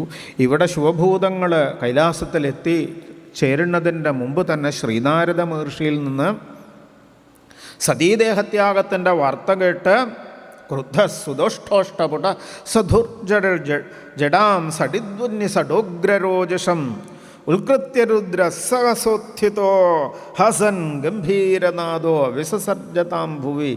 അവിടുന്ന് മഹാദേവൻ ക്രോധം എന്നുള്ളൊരു വേഷത്തെ ഏറ്റെടുത്ത് അവിടുന്ന് ജഡാമുടി പിടിച്ച് നിലത്തടിച്ചതോടുകൂടി തതോധികായ സ്തനുവ സ്പൃശന്തിവം സഹസ്രബാഹുർഘനരുക് ത്രിസൂര്യദൃക്, കണ്ണുകളെ ചുട്ടുപഴുത്ത സൂര്യനെ പോലെയുള്ള ആകാശത്തോളം വലുപ്പമുള്ള 1000 വിവിധ ആയുധങ്ങൾ ധരിച്ചുകൊണ്ടുള്ള കൈകളുള്ള കപാലമാലിയായിട്ടുള്ള വീരഭദ്രപ്പെരുമാൾ അവിടെ ആവിർഭവിച്ചു. എന്താ ചെയ്യേണ്ടത് ചോദിച്ചു.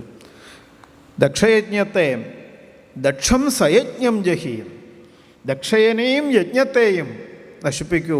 അവിടുന്ന് വീണ്ടും ശിവഭൂതഗണങ്ങളോടുകൂടി ദക്ഷയജ്ഞ സദസ്സിലേക്ക് വീരഭദ്രപ്പെരുമാൾ അവിടെ യജ്ഞം ചെയ്തുകൊണ്ടിരിക്കുന്ന അഥർത്വിജോ യജമാന സദസ്യ കകുഭ്യുതിച്ച പ്രസമീക്ഷര, എന്താ ഒരു സുനാമി തിരമാലയോ അല്ലെങ്കിൽ മണൽ കാറ്റുകൾ വരണ പോലെ സകലതും അന്ധകാരത്തിൽ അഴ്ത്തിക്കൊണ്ടൊരു കൊടുങ്കാറ്റ് പോലെ വീരഭദ്രപ്പെരുമാൾ വരുമ്പം അറിഞ്ഞില്ല അവർ എന്താ വരണമെന്ന്.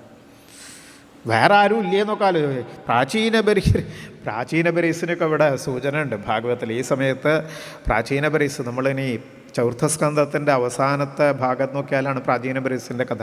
പ്രാചീന ബർഹിൽ യതി ഉഗ്രദണ്ഡ. നമ്മളവിടെ പുരഞ്ജനോപേഖ്യാനൊക്കെ പറയുമ്പം സാധാരണക്കാരനല്ല ഈ പ്രാചീന ബരീസ് എന്ന് മനസ്സിലാക്കണം. ഉഗ്രദണ്ഡനായിട്ടുള്ള പ്രാചീന ബരീസ് ഭരിക്കുമ്പോഴാണോ അങ്ങനത്തെ യജ്ഞത്തെ നശിപ്പിക്കണം? എന്താ വെച്ചാൽ അദ്ദേഹം യജ്ഞത്തിൻ്റെയും യാഗത്തിൻ്റെയും ഒക്കെ ആളാണല്ലോ. ഇങ്ങനെ ഒരാൾ ധൈര്യപ്പെടും ഇങ്ങോട്ട് വരാമെന്നൊക്കെ ആലോചിച്ചു എന്നാണ് ഇവർ. പക്ഷേ നിമിഷ നേരം കൊണ്ട് ഇവിടെയൊക്കെ തവിട് പൊടിയാക്കിയാണ്. തവിട് പൊടിയാക്കിയെന്ന് മാത്രമല്ല, ഓരോരുത്തർ അതിൽ കുറച്ച് പേരൊക്കെയാണ് ഇവിടെ പൂഷാവിൻ്റെ പല്ല് കുത്തിപ്പൊട്ടിച്ചു. ഭൃഗുവിൻ്റെ താടി എങ്ങനെയാണ് പിഴുതെടുത്ത് നോക്കുകയാണ്. സ്രുവം കൊണ്ട് ഈ താടി അങ്ങനെയൊക്കെയാണ് പറയുക. സ്രുവം കൊണ്ട് താടി ഇങ്ങനെ ചുറ്റി പിടിച്ചിട്ട് താടിയെടുത്തു ഭൃഗുമഹർഷിയുടെ. പൂഷാവിനെ പല്ലില്ലാതെയാക്കി. ഭഗൻ്റെ കണ്ണ് ചൂഴ്ന്നെടുത്തു. എന്ന് വെച്ചാൽ ഭഗൻ ഈ ശിവനിന്ദ ചെയ്യുമ്പം നമ്മളൊക്കെ ബാക്കിയുള്ളവരെ ഓരോരുത്തരും ചീത്ത പറയുമ്പോഴൊക്കെ നമ്മളൊക്കെ ചിലപ്പോൾ കണ്ണുകൊണ്ട് നല്ല രസമുണ്ട് കേട്ടോ കേൾക്കാൻ എന്ന് പറഞ്ഞ് കണ്ണുകൊണ്ടാക്കി. അങ്ങനെ ഒരാളാണ് ഈ ഭഗൻ എന്നുള്ള ആദിത്യൻ കണ്ണ് ചൂഴ്ന്നെടുത്തു. ദക്ഷനെ പിടിച്ച് ഹോമകുണ്ടൊക്കെ മലിനാക്കി തവിട്ട് പൊടിയാക്കി. ബാക്കിയുള്ള കുറേ കാണാൻ വന്ന ആൾക്കാരൊക്കെ ഉണ്ട് അവിടെ. ഇന്നത്തെ ഭാഷയിൽ പറയുമ്പം ഇതൊക്കെ ഇന്നുണ്ടായതല്ലേ, ഈ കല്ലെറിഞ്ഞ് ഓടിക്കുക എന്നൊക്കെ പറയില്ലേ.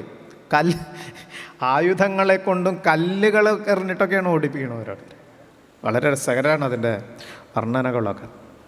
ദക്ഷനെ പിടിച്ചിട്ട് ശിരസ് വേർപെടുത്താൻ നോക്കി. പക്ഷേ ശിരസ് വേർപെടുത്താൻ സാധിച്ചില്ല എന്നാണ്. വാളുകൊണ്ടൊന്നും വെട്ടിയിട്ടൊന്നും, യജ്ഞത്തിൻ്റെ ഒരു ഫലം, വാളുകൊണ്ട് വെട്ടിയിട്ടൊന്നും മുറിയണില്ല. അപ്പോൾ പിന്നെ ഈ യാഗപശുവിനെ ഇല്ലാതെയാക്കണ പോലെ ഇങ്ങനെ സ്ക്രൂവൊക്കെ ഇങ്ങനെ തിരിച്ചെടുക്കില്ല, അതേപോലെ, അല്ലെങ്കിൽ കുപ്പിയുടെ അടപ്പൊക്കെ നമ്മൾ തിരിച്ചെടുക്കണ പോലെ എല്ലാം പൊത്തി, വായുമാർഗങ്ങളൊക്കെ പൊത്തി ഇങ്ങനെ യാഗപശുവിനെ ഹോമിക്കണ പോലെയാണ് ഈ ദക്ഷൻ്റെ ശിരസ് എടുത്ത് അത് ആ അഗ്നിയിലിട്ട് നശിപ്പിച്ച് ഇവർ തിരിച്ചു വന്നു എന്നാണ്. ഈ യാഗം, അല്ലെങ്കിൽ നമ്മൾ നേരത്തെ പറഞ്ഞ പോലെ കർമ്മം എന്നുള്ളതിനെന്താ? കർമ്മം എന്നുള്ളതിന് ചെയ്യുന്ന ആൾ, ഫലം കൊടുക്കുന്ന ആൾ, ചെയ്യുന്ന ആൾ, ഫലം കൊടുക്കുന്ന ആൾ, പിന്നെ കർമ്മത്തിൻ്റെ സാമർഥ്യങ്ങൾ അല്ലെങ്കിൽ സാധനങ്ങൾ, ഇങ്ങനെ മൂന്നെണ്ണമാണ് എസെൻഷ്യലായിട്ട് വേണ്ടത്. ഒരു വഴിപാട് ചെയ്യണമെങ്കിൽ വഴിപാട് ചെയ്യുന്ന ആൾ വേണം, ഫലം കൊടുക്കാനുള്ള വല്ലവരും വേണം, അല്ലേ, പ്രസാദം കൊടുക്കാനോ അല്ലെങ്കിൽ അനുഗ്രഹിക്കാനോ വല്ലവരും വേണം, പിന്നെ അതിൻ്റെ കർമ്മത്തിൻ്റെ സാധനങ്ങൾ വേണം. ഇവിടെ ഈ യാഗത്തിൽ എന്താ സംഭവിച്ചത്? എല്ലാം നമ്മുടെ അതിൻ്റെ ചെറിയ പതിപ്പാണ് നമ്മൾ ചെയ്യണ പറനിറക്കലായാലും ഒക്കെ ഈ യജ്ഞത്തിൻ്റെ ഭാഗമാണ്. അപ്പോൾ ഇവിടെ എന്താ സംഭവിച്ചത്? ചെയ്യുന്ന ആൾക്കാർ മഹർഷിമാർ, ഫലം കൊടുക്കുന്ന ആൾക്കാർ ദേവന്മാർ. ഇവർക്ക് രണ്ടുപേർക്കും ഇപ്പം എന്തായി? ചെയ്യുന്ന ആൾക്കാർക്കും ഭൃഗ്വാദികൾക്കും ദക്ഷനൊക്കെ നാശമുണ്ടായി, അപകടം ഉണ്ടായി. ഫലം കൊടുക്കുന്ന ദേവന്മാർക്കും, അല്ലേ, ഭഗൻ്റെ കണ്ണുപോയി, അല്ലെങ്കിൽ പൂഷാവിൻ്റെ പല്ല് പോയി, ഇവരൊക്കെയാണ് ഫലം കൊടുക്കുന്നത്. ആയുർഭാഗത്തെ ഏറ്റെടുത്ത് ഫലം കൊടുക്കേണ്ട ആൾ. അങ്ങനെ അംഗഭംഗം സംഭവിച്ചു. പിന്നെ ആരും യജ്ഞം ചെയ്യാൻ മുതിർന്നില്ല. യജ്ഞമില്ലെങ്കിൽ ലോകം നിലനിൽക്കില്ല. നമ്മളൊരു കർമ്മം ചെയ്താലേ ലോകം നിൽക്കുള്ളൂ. ഒരു വേദാന്തത്തിലൊരു രീതി ഉണ്ട്. എന്താ വെച്ചാൽ, ഒരു ശിഷ്യൻ ഗുരുനാഥനോട് ചെന്ന് ചോദിച്ചു എന്നാണ്, എല്ലാവരും ബ്രഹ്മത്തിനെ അറിഞ്ഞാൽ എന്താ ഉണ്ടാവുക ചോദിച്ചു. ബ്രഹ്മത്തിനെ അറിഞ്ഞു കഴിഞ്ഞാൽ പിന്നെ ലോകമില്ല. അപ്പോൾ ലോകത്തിലെ സകല ആൾക്കാരും ബ്രഹ്മത്തിനെ അറിഞ്ഞാൽ ലോകമില്ല എന്നർത്ഥം. പക്ഷെ അതിനെ സമ്മതിക്കില്ല, മായ സമ്മതിക്കില്ല. അത് കാരണം തന്നെ ഈ ബ്രഹ്മവിദ്യയ്ക്ക് കുറേ പേര് ശ്രമിക്കുമെങ്കിലും കുറച്ച് പേർക്കേ അതിൽ ചെറിയൊരു ശതമാനത്തിനെ ഗുരുനാഥനെ കാണാൻ പറ്റുള്ളൂ. അതിലൊരു ചെറിയ ശതമാനത്തിനെ ഗുരുനാഥൻ്റെ ഉപദേശം കേൾക്കാൻ പറ്റുള്ളൂ. ഉപദേശം കേട്ടതിൻ്റെ ചെറിയൊരു ശതമാനത്തിലേ അതിനെ ഗ്രഹിക്കാൻ പറ്റുള്ളൂ. ഗ്രഹിച്ച ആൾക്കാരിലൊരു ചെറിയ ശതമാനത്തിലേ അനുഭവിക്കാൻ സാധിക്കുള്ളൂ എന്നൊക്കെ പറയും. അപ്പോൾ കർമ്മമില്ലെങ്കിൽ പ്രപഞ്ചമില്ല. ഇങ്ങനെ സ്ഥിതി വന്നു. പ്രപഞ്ചനാശം വരും, നിലനിൽക്കില്ല പ്രപഞ്ചം. ഇതറിഞ്ഞിട്ടാണ് ദേവന്മാരും മഹർഷിമാരും ബ്രഹ്മദേവൻ്റെ അടുത്തേക്ക് പോകുന്നത്. ബ്രഹ്മദേവൻ നോക്കുമ്പോൾ ഈ അംഗഭംഗം ഇവരൊക്കെയാണ് വരുന്നത്. ബ്രഹ്മദേവൻ പറഞ്ഞു, ഇതിന് പരിഹാരം ചെയ്യേണ്ടത് ആരാ എന്ന് ചോദിച്ചാൽ ഇതുണ്ടാക്കിയ ആൾ തന്നെ ചെയ്യാൻ കൈലാസികയെല്ലാം വന്നു. അങ്ങനെ കൈലാസത്തിലേക്ക് നാമസങ്കീർത്തനങ്ങളോടുകൂടിയിട്ട് ഇവരെല്ലാവരും ഒരു യാത്ര ഉണ്ടെന്നാണ്. കൈലാസത്തെ അതിമനോഹരമായിട്ടാണ് ഇവിടെ വർണ്ണിക്കുന്നതെന്നർത്ഥം.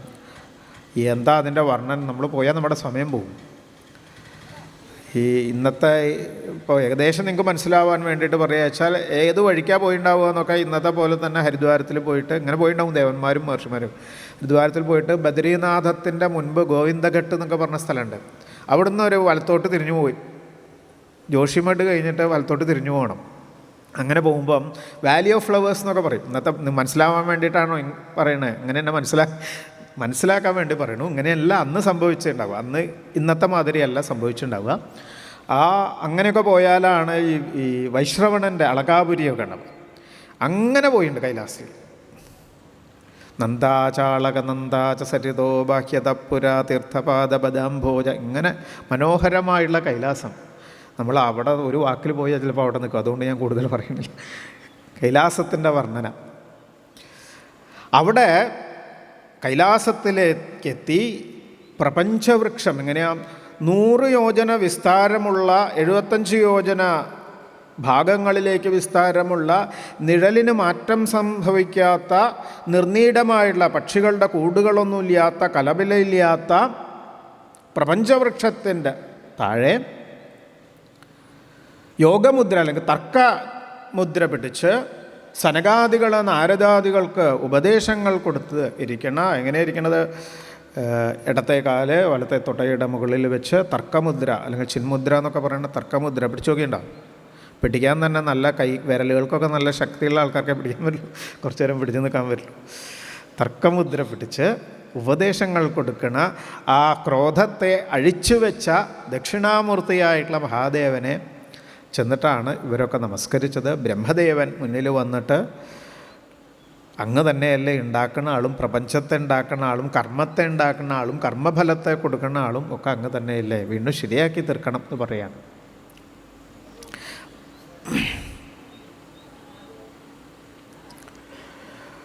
അവിടെ വെച്ച് ഇവർക്കൊക്കെ വേണ്ട വിധത്തിൽ പരിഹാരങ്ങൾ നിർദ്ദേശിച്ചു എന്നാണ്. എന്താ പരിഹാരം നിർദ്ദേശിച്ചത്? പല്ലില്ലാത്ത പൂഷാവ് എന്ത് ചെയ്യണം? പല്ലില്ലാത്ത പൂഷാവ് പൊടിച്ചു കഴിക്കണം, അല്ലാതെ വേറെ ഒന്നുമില്ല. കണ്ണില്ലാത്ത ആൾ വേറെ വല്ല ആൾക്കാരെ കയ്യും പിടിച്ച് നടക്കണം. ഇങ്ങനെയാണ് യാഗത്തിൻ്റെ രീതികളാണ് ഇതൊക്കെ പറയുക. പൂഷാവിനൊക്കെ യാഗത്തിൽ ആവിർഭാവം കൊടുക്കുമ്പോൾ ഇപ്പോഴും പൊടിച്ചിട്ടാണ് കൊടുക്കുക എന്നർത്ഥം, കാരണം പല്ലില്ലാത്ത ആളാണ്. ഇങ്ങനെ ഓരോരുത്തർക്കും പരിഹാരം ചെയ്തു കൊടുത്തു. ദക്ഷൻ ആടിൻ്റെ തല വെച്ച് കൊടുത്തു. അത് പണ്ട് തന്നെ നന്ദികേശ്വരൻ്റെ ശാപമുണ്ട്, അജമുഖനായിട്ട് തീരട്ടെ അല്ലെങ്കിൽ ആടിൻ്റെ തല വെച്ച് നടക്കട്ടെ എന്നൊക്കെയുള്ള നന്ദികേശ്വരൻ്റെ ശാപമുണ്ട്. ദക്ഷൻ ആടിൻ്റെ തല വെച്ചു കൊടുത്തു. അങ്ങനെ ജീവൻ വെച്ചു എന്നാണ് ദക്ഷൻ എഴുന്നേറ്റ് മുന്നിലേക്ക് നോക്കിയപ്പം കാരുണ്യമൂർത്തിയായുള്ള മഹാദേവനെ കണ്ടു. പശ്ചാത്താപത്തിൻ്റെ കണ്ണുനീര് ദക്ഷനിൽ നിന്ന്. കാരണം സതീദേവിയെ ഓർമ്മിച്ചു എന്നാണ്. തൻ്റെ നിസ്സാരത കാരണം സതീദേവിക്ക് ദേഹത്യാഗത്തെ ചെയ്യേണ്ടത്. ഇതാണ് ഉണ്ടായത്. അതാലോചിച്ചപ്പോൾ പശ്ചാത്താപത്തിൻ്റെ കണ്ണുനീര്. ഓരോരുത്തരായിട്ട് മുന്നിൽ വന്ന് നമസ്കരിച്ചു മഹാദേവനെ. മഹാദേവൻ എല്ലാവരെയും അനുഗ്രഹിച്ചു. യജ്ഞത്തെ വീണ്ടും പുനരുദ്ധീകരിക്കണം എന്ന് പറഞ്ഞിട്ടുണ്ട്. യജ്ഞശാലയിലേക്ക് വീണ്ടും വന്നു. പുരോടാശത്തെ യജമാനന്മാരോട് സമർപ്പിക്കാൻ പറഞ്ഞു. ആ പുരോടാശത്തെ സമർപ്പിച്ചതോടുകൂടി അവിടെ ഭഗവാൻ തന്നെ ശ്യാമോ ഹിരണ്യരശനുർക്ക കിരീടജുഷ്ടോ നീലാളക ഭ്രമരമണ്ഡിൽ 8 കൈകളോടുകൂടിയിട്ട് കമ്പു അബ്ജ ചക്ര ശരചാപ ഗദാസി ചർമ്മവ്യഗ്രേർ ഹിരൺമയ ഭുജൈരിവ കർണികാരാം പക്ഷസ്യധിശ്രിതവധൂർവനമല്യുദാരഹാസ അലോകകലയാരമയംശ്ച വിശ്വം. മനോഹരസ്വരൂപനായിട്ട് അലങ്കീകൃതനായിട്ട് എല്ലാവരോടും കൂടി അവിടെ വന്നു ചേർന്നു എന്നാണ്. ഭഗവാനെ എല്ലാവരും സ്തുതിച്ചു. എന്താ ഓരോ സ്തുതി! അത് ആ ശ്ലോകങ്ങളാണ് നമ്മൾ പ്രഭാഷണം തുടങ്ങുന്നതിൻ്റെ മുന്നിൽ ആ സ്തുതിയിലെ ചില ശ്ലോകങ്ങളാണ്. ഉൽപ്പത്യധ്വന്യശരണ ഉരുക്ലേശ ദുർഗേന്ദ്രഗോഗ്രവ്യാളാന്വിഷ്ടേ വിഷയമൃഗതൃഷ്യാത്മഗേഹോരു ഭാര. നമ്മുടെ ജീവിതം എങ്ങനെ പഠിപ്പിച്ചു തരും ഭാഗവതം. എന്താ നമ്മുടെ ജീവിതം? വലിയൊരു ദിക്കേതാണെന്ന് അറിയാത്ത കാടോ മരുഭൂമിയോ, മരുഭൂമി എന്ന് പറയുമായിരിക്കും കുറച്ചുകൂടി നല്ലത്. മരുഭൂമിയാകണ കാട്, എന്നാലേ പെട്ടെന്ന് മനസ്സിലാക്കാൻ പറ്റുള്ളൂ. എവിടെ കിഴക്ക് വടക്ക് എന്നൊന്നും അറിയില്ല. അങ്ങനത്തെ ഒരു മരുഭൂമിയിൽ വന്നുപെട്ട ആൾക്കാരാണ്. മരുഭൂമി എന്ന് പറഞ്ഞാൽ വെള്ളമില്ല, നല്ല ചുട്ടുപഴുത്ത സൂര്യൻ, മുകളിൽ മണലിങ്ങനെ ഉണ്ട്, അതിങ്ങനെ ചുട്ടുപഴുത്ത് ശരീരമാകെ ചുട്ടുപഴുത്ത്, കുളിയില്ല, തേവാരുമില്ല, ഒന്നുമില്ല. അങ്ങനെയുള്ളൊരു മണലാരണ്യത്തിൽ പെട്ട ആൾക്കാരാണ് നമ്മൾ. ഏതാ കിഴക്കെന്നറിയില്ല, തെക്കേതാ വടക്കേതാ അറിയില്ല, ഏത് ദിക്കിലേക്ക് പോയാലാണ് രക്ഷ എന്നറിയില്ല. അങ്ങനെ നിൽക്കുന്ന ഒരാൾ, അത് മാത്രമാണ് ഇവിടുത്തെ പ്രശ്നം. നോക്കുമ്പോണ്ട് നമ്മളെ വിഴുങ്ങാൻ വേണ്ടിയിട്ട് ഒരു പെരുമ്പാമ്പ്, വ്യാളി, ഡ്രാഗൺ, ഒരു പെരുമ്പാമ്പ് വന്ന് പിന്നിൽ കൂടെ പിടിച്ചു വിഴുങ്ങാൻ വേണ്ടി വരുന്നത്. അപ്പോൾ ഓടാൻ തുടങ്ങി. പെരുമ്പാമ്പിൽ നിന്ന് രക്ഷപ്പെടാൻ വേണ്ടി ഓടാൻ തുടങ്ങി. ഓടിക്കൊണ്ടിരിക്കുമ്പോൾ നല്ല ദാഹമുണ്ട്. അപ്പോൾ നോക്കുമ്പോൾ ദൂരത്തിൽ വെള്ളമുണ്ട് എന്ന് തോന്നുന്നു. വെള്ളമുണ്ടോ അവിടെ? വെള്ളമില്ല. അത് ഈ പറഞ്ഞ പോലെ ഒരു മായാ സൃഷ്ടിയാണ്. അപ്പോൾ വെള്ളമുണ്ട് എന്ന് പറഞ്ഞിട്ട് അവിടേക്ക് ഓടും. നോക്കുമ്പോൾ അവിടെ വെള്ളമില്ല. നോക്കുമ്പോൾ വേറെ സ്ഥലത്താണ് വെള്ളം. അങ്ങോട്ട് ഓടും. അവിടെ നോക്കുമ്പോൾ അവിടെ വെള്ളമില്ല, വേറെ ഇതിലേക്ക് ഓടും. വ്യാളി പിന്നാലെ പിടിച്ച് തിന്നാൻ വരുന്നുണ്ട്. കഴിഞ്ഞോ പ്രശ്നം? നല്ലോണം ഓടാൻ പറ്റിയ സുഖമായിരുന്നു. നല്ലോണം ഓടാൻ പറ്റണില്ല, ലഗേജ് ഉണ്ട്, ഭാണ്ഡം ശിരസിൽ. അപ്പം എന്താ, ഈ ഓടലിനെ കുറച്ചുകൂടി വൈകൃതമായില്ലേ? ഓടാൻ പറ്റുമോ മര്യാദയ്ക്ക്? പെരുമ്പാമ്പ് പിടിച്ച് വിഴുങ്ങാൻ വരുന്നുണ്ട്, ഓടുണ്ട്, ലഗേജ് ഉണ്ട്. മരുഭൂമി നല്ല ഫ്ലാറ്റായിട്ട് സുഖമായിട്ട് പരന്നിങ്ങനെ കിടക്കുക വെച്ചാൽ കുഴപ്പമില്ല. ഇന്ന് നോക്കുമ്പോൾ മരുഭൂമി ചിലയിടത്ത് നല്ല ഉയരമുണ്ട്, ചിലയിടത്ത് നല്ല താഴ്ചയുണ്ട്, കുഴിയുണ്ട്, കുണ്ടുണ്ട്, കുന്നുകളുണ്ട്, ഉയർച്ചകളുണ്ട് അല്ലേ? മരുഭൂമിയിലത്തെ കുണ്ടുകളും കുന്നുകളും ഒക്കെ പറഞ്ഞാൽ കുറച്ചുകൂടി ഉണ്ട്. എന്ന് വെച്ചാൽ കുണ്ട് പറഞ്ഞാൽ കുണ്ടിൻ്റെ വലിപ്പം എത്രയും വിചാരിച്ച് ഇറങ്ങുമ്പം കുറച്ചുകൂടി ഉള്ളിലേക്ക് ആണ്ടുപോകും, മണലിൻ്റെ ഉള്ളിലേക്ക്. ഇതുപോലെയാണ് കയറാൻ പോകുമ്പം കയറൽ അത്ര എളുപ്പമല്ല. ഇപ്പം എന്തൊക്കെ ഉണ്ട്? കുണ്ടും കുഴിയുണ്ട്, ലോഡുണ്ട്, പെരുമ്പാമ്പ് പിടിച്ച് തിന്നാൻ വരുന്നുണ്ട്. ഖലമൃഗഭയേ കഴിഞ്ഞോ പ്രശ്നം? നോക്കുമ്പോൾ മരുഭൂമി വ്യാളി മാത്രമല്ല, വേറെയും ചില ജന്തുക്കളൊക്കെ ഉണ്ട്, ചെറിയ ചെറിയ ഇങ്ങനെ നല്ല ദംഷ്ട്രകളൊക്കെ ഉള്ള ജന്തുക്കൾ. അതിങ്ങനെ അവസരം നോക്കിയിട്ട് ഇങ്ങനെ കടിച്ചു കയറാൻ വേണ്ടിയിട്ട് ഇങ്ങനെ കുറേശ്ശെ ഇങ്ങനെ കടിക്കും, വിട്ടുകളയും, കുറേശ്ശെ കടിക്കും, വിട്ടുകളയും.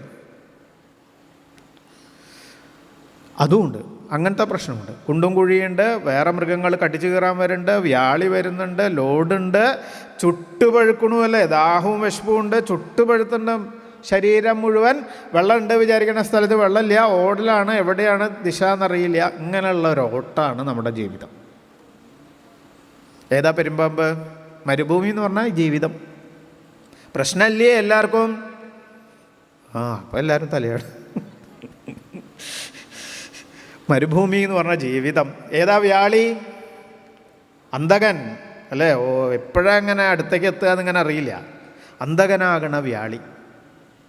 ഏതാ ലോഡ്? പ്രാരബ്ധമല്ല, ഉത്തരവാദിത്വം, റെസ്പോൺസിബിലിറ്റി അല്ലേ? ഇവിടെ നിൽക്കുമ്പോഴും അവിടെ ഇപ്പം ഗ്യാസ് എത്തിയുണ്ടാവോ ആവോ, പല വിധത്തിലുള്ള ഉത്തരവാദിത്വമാകണ ഭാണ്ഡങ്ങൾ. കുണ്ടും കുഴി ഏതാ? ജയം, പരാജയം, മാനം, അപമാനം, തോൽവി, ജയം, ചൂട്, തണുപ്പ്. കുണ്ടും കുഴി, കുണ്ടും കുഴിയും അതുപോലെ ഉയർച്ചകൾ. ഖല്ലമൃഗഭയ ഏതാ? ബാക്കിയുള്ള ജന്തുക്കൾ. അത് പറയുമ്പോഴും നല്ല രസം. എന്താ? സ്വന്തം ആൾക്കാർ. എന്താ, നമ്മളിൽ വല്ലതും നല്ലതൊക്കെ ഉണ്ടെങ്കിൽ ഇങ്ങനെ അടുത്തേക്ക് വന്നിട്ട് കുറേശ്ശെ ഖല്ലമൃഗഭയ. പിന്നെ ചിലവരുണ്ട് നമ്മുടെ ബന്ധുക്കൾ എന്നുള്ള അടിച്ചുള്ള ആൾക്കാർ.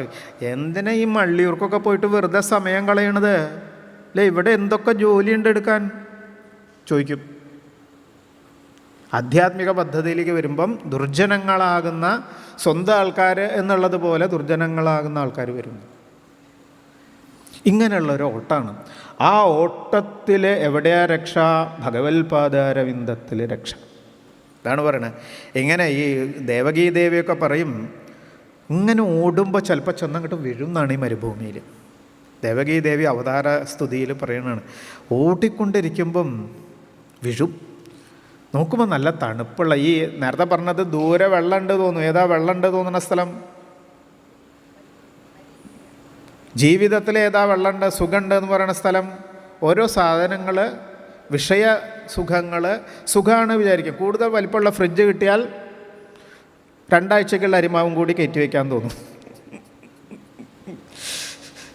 പക്ഷേ ആ ഫ്രിഡ്ജ് പിന്നെ ഇങ്ങോട്ട് ഈ പറഞ്ഞ പോലെ അരിമാവ് ഉണ്ടാക്കാൻ വേണ്ടിയിട്ട് തുറന്നു അരിമാവ് വെച്ചതായിരുന്നു. ഇപ്പം എന്താ വെച്ചാൽ അരിമാവ് നോക്കുമ്പോൾ അരിമാവിനെ ഇളക്കിയെടുക്കാൻ വേറൊരു പാത്രം എന്തെങ്കിലുമൊക്കെ വേണം, അത്രയും കട്ടിയിട്ടുണ്ട്. സുഖമുണ്ട് തോന്നും, അധിക പ്രാരബ്ധത്തിലേക്ക് കൊണ്ടുപോയിട്ട് വിഷയസുഖങ്ങൾ. ഈ ദേവകീദേവ് ഇങ്ങനെ ഓടുമ്പോൾ എവിടെയെങ്കിലുമൊക്കെ ജീവൻ ചിലപ്പോൾ വീഴുന്നത് ഒരു തണുത്ത സ്ഥലത്തായിരിക്കുന്നതാണ്. ദേവകീദേവ് പ്രിയതാ ഗുരുനാഥൻ്റെ പാദാരവിന്ദത്തിൻ്റെ ശീതളിമയിൽ സ്വന്തം കഴിവല്ല എതിർച്ഛയാ ചെന്ന് വീഴും. അപ്പോൾ ആ ഗുരുനാഥൻ ഇങ്ങനെ വാരിയെടുക്കുന്നതാണ്. വാരിയെടുത്തിട്ട്, നമ്മുടെ കഴിവല്ല, നിനക്ക് ചൂടുണ്ടല്ലേ, ഓടിക്കൊണ്ടിരിക്കുകയല്ലേ എന്ന് പറഞ്ഞ് വാരിയെടുത്ത് കൊണ്ടുപോയിട്ട് ഗുരുവായൂരപ്പൻ്റെ പാദാരവിന്ദത്തിൽ കൊണ്ടുപോയിട്ട് വയ്ക്കും ഗുരുനാഥൻ. ഗുരുവായൂരപ്പൻ ചോദിക്കും ഗുരുനാഥനോട്, ഏത് ജീവനെയാ ഗുരുനാഥൻ കൊണ്ടുവന്ന് വെച്ചത്? ഗുരുനാഥൻ ഗുരുവായൂരപ്പനോടുള്ളൊരു വാക്കുണ്ട്. ഗുരുനാഥൻ പറയാ, ഗുരുവായൂരപ്പ വേറെ ഒന്നും നോക്കണ്ട കേട്ടോ, ഇയാൾ എൻ്റെ ആളാണ്. ഇയാൾ എൻ്റെ ആളാണ് എന്ന് ഗുരുനാഥൻ പറഞ്ഞാൽ ഗുരുവായൂരൻ പറയും, അങ്ങയുടെ ആളാണെങ്കിൽ എൻ്റെയും കൂടെ ആളാണ്. നമ്മുടെ കഴിവല്ല, ഗുരുനാഥൻ്റെ ഗുരുവായൂരപ്പൻ്റെ കാരുണ്യം നമ്മളെ കൊണ്ടുപോയിട്ട് വയ്ക്കും. ഇത് ദേവകീദേവി പറയും. ഇവിടെയും പാദോഗസ്തേ ശരണത കഥായാതി കാമോപസൃഷ്ടായ സ്തുതികളിൽ അയം തുൽക്കഥാമൃഷ്ടപീയൂഷനദ്യാം മനോവാരണ ക്ലേശദാവഗ്നിദഗ്ധ ഇങ്ങനെ ഓടിക്കൊണ്ടിരിക്കണ നമ്മളാകുന്ന ഗജേന്ദ്രന്മാർ, അല്ലെങ്കിൽ നമ്മുടെ മനസ്സായിട്ടുള്ള ആ അഹങ്കരിച്ച കറുത്ത നിറമുള്ള ആന ഇങ്ങനെ ഓടിക്കൊണ്ടിരിക്കുമ്പോൾ ഏതെങ്കിലും ഒരു മരുപ്പച്ചയിൽ ഒയാസിസിൽ ചെന്നിട്ട്, ഏതാ ഒയാസ്? തുൽക്കഥാമൃഷ്ടപീയൂഷനദ്യാം, ഒരു ചെറിയ വെള്ളമുള്ള ഒയാസല്ല, അമൃതജലം നിറഞ്ഞ ഒരു നദിയിൽ അല്ലെങ്കിൽ ഒരു സരസ്സിൽ ചെന്നിട്ട് എൻ്റെ മനസ്സാകണ വാരണം, എൻ്റെ മനസ്സാകണ ആന മനോവാരണ ക്ലേശദാവഗ്നിദഗ്ധാം, ചുട്ടുപഴുത്ത മനസ്സ് ചെന്നങ്ങോട്ട് വീഴും എന്നാണ്.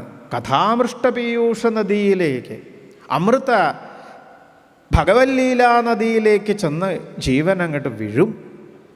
അവിടെ അങ്ങോട്ട് വീണാലോ ഗുരുവായൂരപ്പൻ്റെ വൃന്ദാവന ലീലകളാകുന്ന കാളിന്തിയിലേക്ക് ചെന്ന് വീണാൽ തൃഷാർത്തോവഗാഢോ നസസ്മാരദാവം, ആദ്യം ഇങ്ങനെ വെള്ളം ദാഹം ശമിപ്പിക്കാൻ വേണ്ടിയിട്ട് ആ അമൃതജലം, ഭഗവല്ലീലകളാകുന്ന അമൃതജലം എടുത്ത് കുടിക്കും. കുടിച്ചു കഴിഞ്ഞാലോ പിന്നെ അവിടെ ഒരു കളിയുണ്ട് എന്നാണ്. തൃഷാർത്തോവഗാഢോ നസസ്മാരദാവം ന നിഷ്ക്രാമതി ബ്രഹ്മസമ്പന്ന വന്ന, അവിടെ ഇങ്ങനെ ഭഗവത് കഥകളാകുന്ന പീയൂഷ നദിയിലേക്ക് വീണാൽ ന നിഷ്ക്രാമതി, പിന്നെ അതിൽ നിന്ന് ഭാഗവതത്തിലേക്ക് മര്യാദയ്ക്ക് ഗുരുനാഥൻ കൊണ്ടുപോയിട്ട് നിങ്ങളെ ഇട്ടിട്ടുണ്ടെങ്കിൽ ന നിഷ്ക്രാമതി ബ്രഹ്മസമ്പന്ന വന്ന, പിന്നെ അവിടുന്ന് ആ അമൃതജലത്തിന് വീണ്ടും മരുഭൂമിയിലേക്ക് പോവോ? അവിടെ കിടന്ന് സുഖമായിട്ട് അല്ലേ എന്തൊരു രസമായിട്ട് കളിക്കാം എന്നും സ്തുതിയിൽ പറയും. അങ്ങനെയുള്ള ആ ഭഗവാനിലേക്ക്, ഭഗവത് കഥകളിലേക്ക് വന്നിരിക്കുമ്പോൾ പിന്നീട് ഭഗവാൻ തന്നെ സ്തുതികളൊക്കെ കഴിഞ്ഞതിന് ശേഷം പറയും, അഹം ബ്രഹ്മാജ സർവശ്ച ജഗതക്കാരണം പരം. ഈ നമ്മൾ നമ്മുടെ നിസ്സാര ബുദ്ധി വെച്ച് ഈശ്വരീയതയെ നമ്മൾ അളക്കുന്നുണ്ട് അല്ലേ. ചില സ്ഥലത്ത് പോയാൽ കൂടുതൽ മെച്ചാട്ടോ, ചിലയിടത്ത് എന്നാൽ ഇത് കിട്ടും, അവിടെയല്ല പോകേണ്ടത്, ഇവിടെയാണ് പോകേണ്ടത്. ഭാഗവതത്തിലേക്ക് വന്നിരിക്കേണ്ട ജീവന്മാരാണെങ്കിൽ അങ്ങനത്തെ ബുദ്ധിയൊക്കെ നിസ്സാര ബുദ്ധിയാണത്. നിസ്സാര ബുദ്ധിയൊക്കെ വിടുക. വിതുരനൊക്കെ തീർത്ഥയാത്ര ചെയ്യുമ്പം, വിതുരൻ്റെ തീർത്ഥയാത്രയെക്കുറിച്ചിട്ട് പറയുമ്പം, ഇരിക്കണ സ്ഥലം നിൽക്കുന്ന സ്ഥലം കണ്ടത് സർവം ശ്രീകൃഷ്ണമയമായിട്ട് സഞ്ചരിച്ചു എന്നാണ്. ഭാഗവതത്തിലേക്ക്, ഭാഗവത പീയൂഷ നദിയിലേക്ക് ഗുരുനാഥൻ്റെ കാരുണ്യത്തോടുകൂടി വീണ ആൾക്കാരാണ് നമ്മൾ. ഈശ്വരന്മാർ തമ്മിലുള്ള ഭേദം നമ്മളിലുണ്ടാവരുത്. ഭാഗവത കഥകളിലേക്ക് നോക്കൂ, എത്രയെത്ര അത്ഭുതകരമായുള്ള, മഹാദേവനായിക്കൊള്ളട്ടെ, ശ്രീഭഗവതി ആയിക്കോട്ടെ, ഭദ്രകാളി ആയിക്കോട്ടെ, എല്ലാവരെയും ആനന്ദത്തിലേക്ക് എത്തിച്ചേർക്കണ അനുഗ്രഹങ്ങളായിട്ട് ഭാഗവത കഥകൾ മാറി വരുന്നത് കാരണം അതിലേക്ക് എത്തിച്ചേരാം. സതീദേവി അല്ലേ, വിതുരൻ പറഞ്ഞു സതീദേവിക്ക് എല്ലാവരും കണ്ണ് പോയ ആൾക്കാർക്ക് കണ്ണ് എങ്ങനെയാണ് കിട്ടുക, പല്ല് പോയ ആൾക്കാർക്ക് പല്ല് എങ്ങനെയാണ് കിട്ടുക എന്നൊക്കെ ചോദിച്ചു. അമ്മയെ തിരിച്ചു കിട്ടാൻ വേണ്ടി ആരെങ്കിലും ചോദിച്ചു എന്ന് ചോദിക്കുമ്പം മൈത്രേയ മഹർഷി പറയും, സതീദേവി ആരതിയായിട്ട് ഭഗവത്പാദത്തിൽ ലയിച്ചിട്ട് അതേ ഹിമാലയത്തിൻ്റെ പുത്രിയായിട്ട് മേനയിൽ നിന്ന് ശ്രീപാർവതിയായിട്ട് ഉത്ഭവിച്ച് താൻ സമ്മതമില്ലാതെ മഹാദേവനിൽ നിന്ന് ദക്ഷയാഗത്തിലേക്ക് വന്ന ആളാണ്. അങ്ങനെ ഇരിക്കുമ്പോൾ ഒരു വാശി ഉണ്ടാവും അല്ലേ. അവിടുന്ന് സമ്മതമില്ലാതെ അങ്ങോട്ട് വന്നു, ഇനി തിരിച്ചു പോകണമെങ്കിൽ ഞാനായിട്ട് തിരിച്ചു പോകില്ല, എന്നെ വിളിച്ചു കൊണ്ടുപോകണം. ഒരു വാശി, ആ വാശിയോട് കൂടിയുള്ള ഒരു തപസ്. ആ തപസ്സിലേക്ക് മഹാദേവൻ ഇങ്ങോട്ട് വന്നു. അല്ലേ? പാർവതിയിലേക്ക് മഹാദേവൻ ആ വാശിയിലേക്ക് ഇങ്ങോട്ട് വന്ന് ഏറ്റെടുത്ത് അർദ്ധഭാഗത്തെ അലങ്കരിച്ചുകൊണ്ട് ശിവശക്തിയായുക്തോ എന്നുള്ള തരത്തിൽ ലോകത്തിനെ മുഴുവൻ അനുഗ്രഹിച്ചുകൊണ്ട് ജഗതപിതരോ വന്ദേ പാർവതീ പരമേശ്വരോ, ആ മഹാദേവനെ നമസ്കരിച്ച് ഉണ്ണിഗണപതിയെ നമസ്കരിച്ച് ഉണ്ണിഗണപതി കയ്യിൽ തന്നിരിക്കണ ആ മധുര മോദകത്തെ ഏറ്റെടുത്തുകൊണ്ടിരിക്കണ ശ്രീഗുരുവായൂരപ്പനായിരിക്കണ ഉണ്ണിയെ അനുസ്മരിച്ച് നമ്മുടെ വാക്കുകളൊക്കെ ഭക്തന്മാരുടെ ഗുരുനാഥന്മാരുടെ പാദങ്ങളിൽ സമർപ്പിച്ചുകൊണ്ട് നിർത്തുന്നു. സർവത്ര ഗോവിന്ദനാമ സങ്കീർത്തനം ഗോവിന്ദ ഗോവിന്ദ.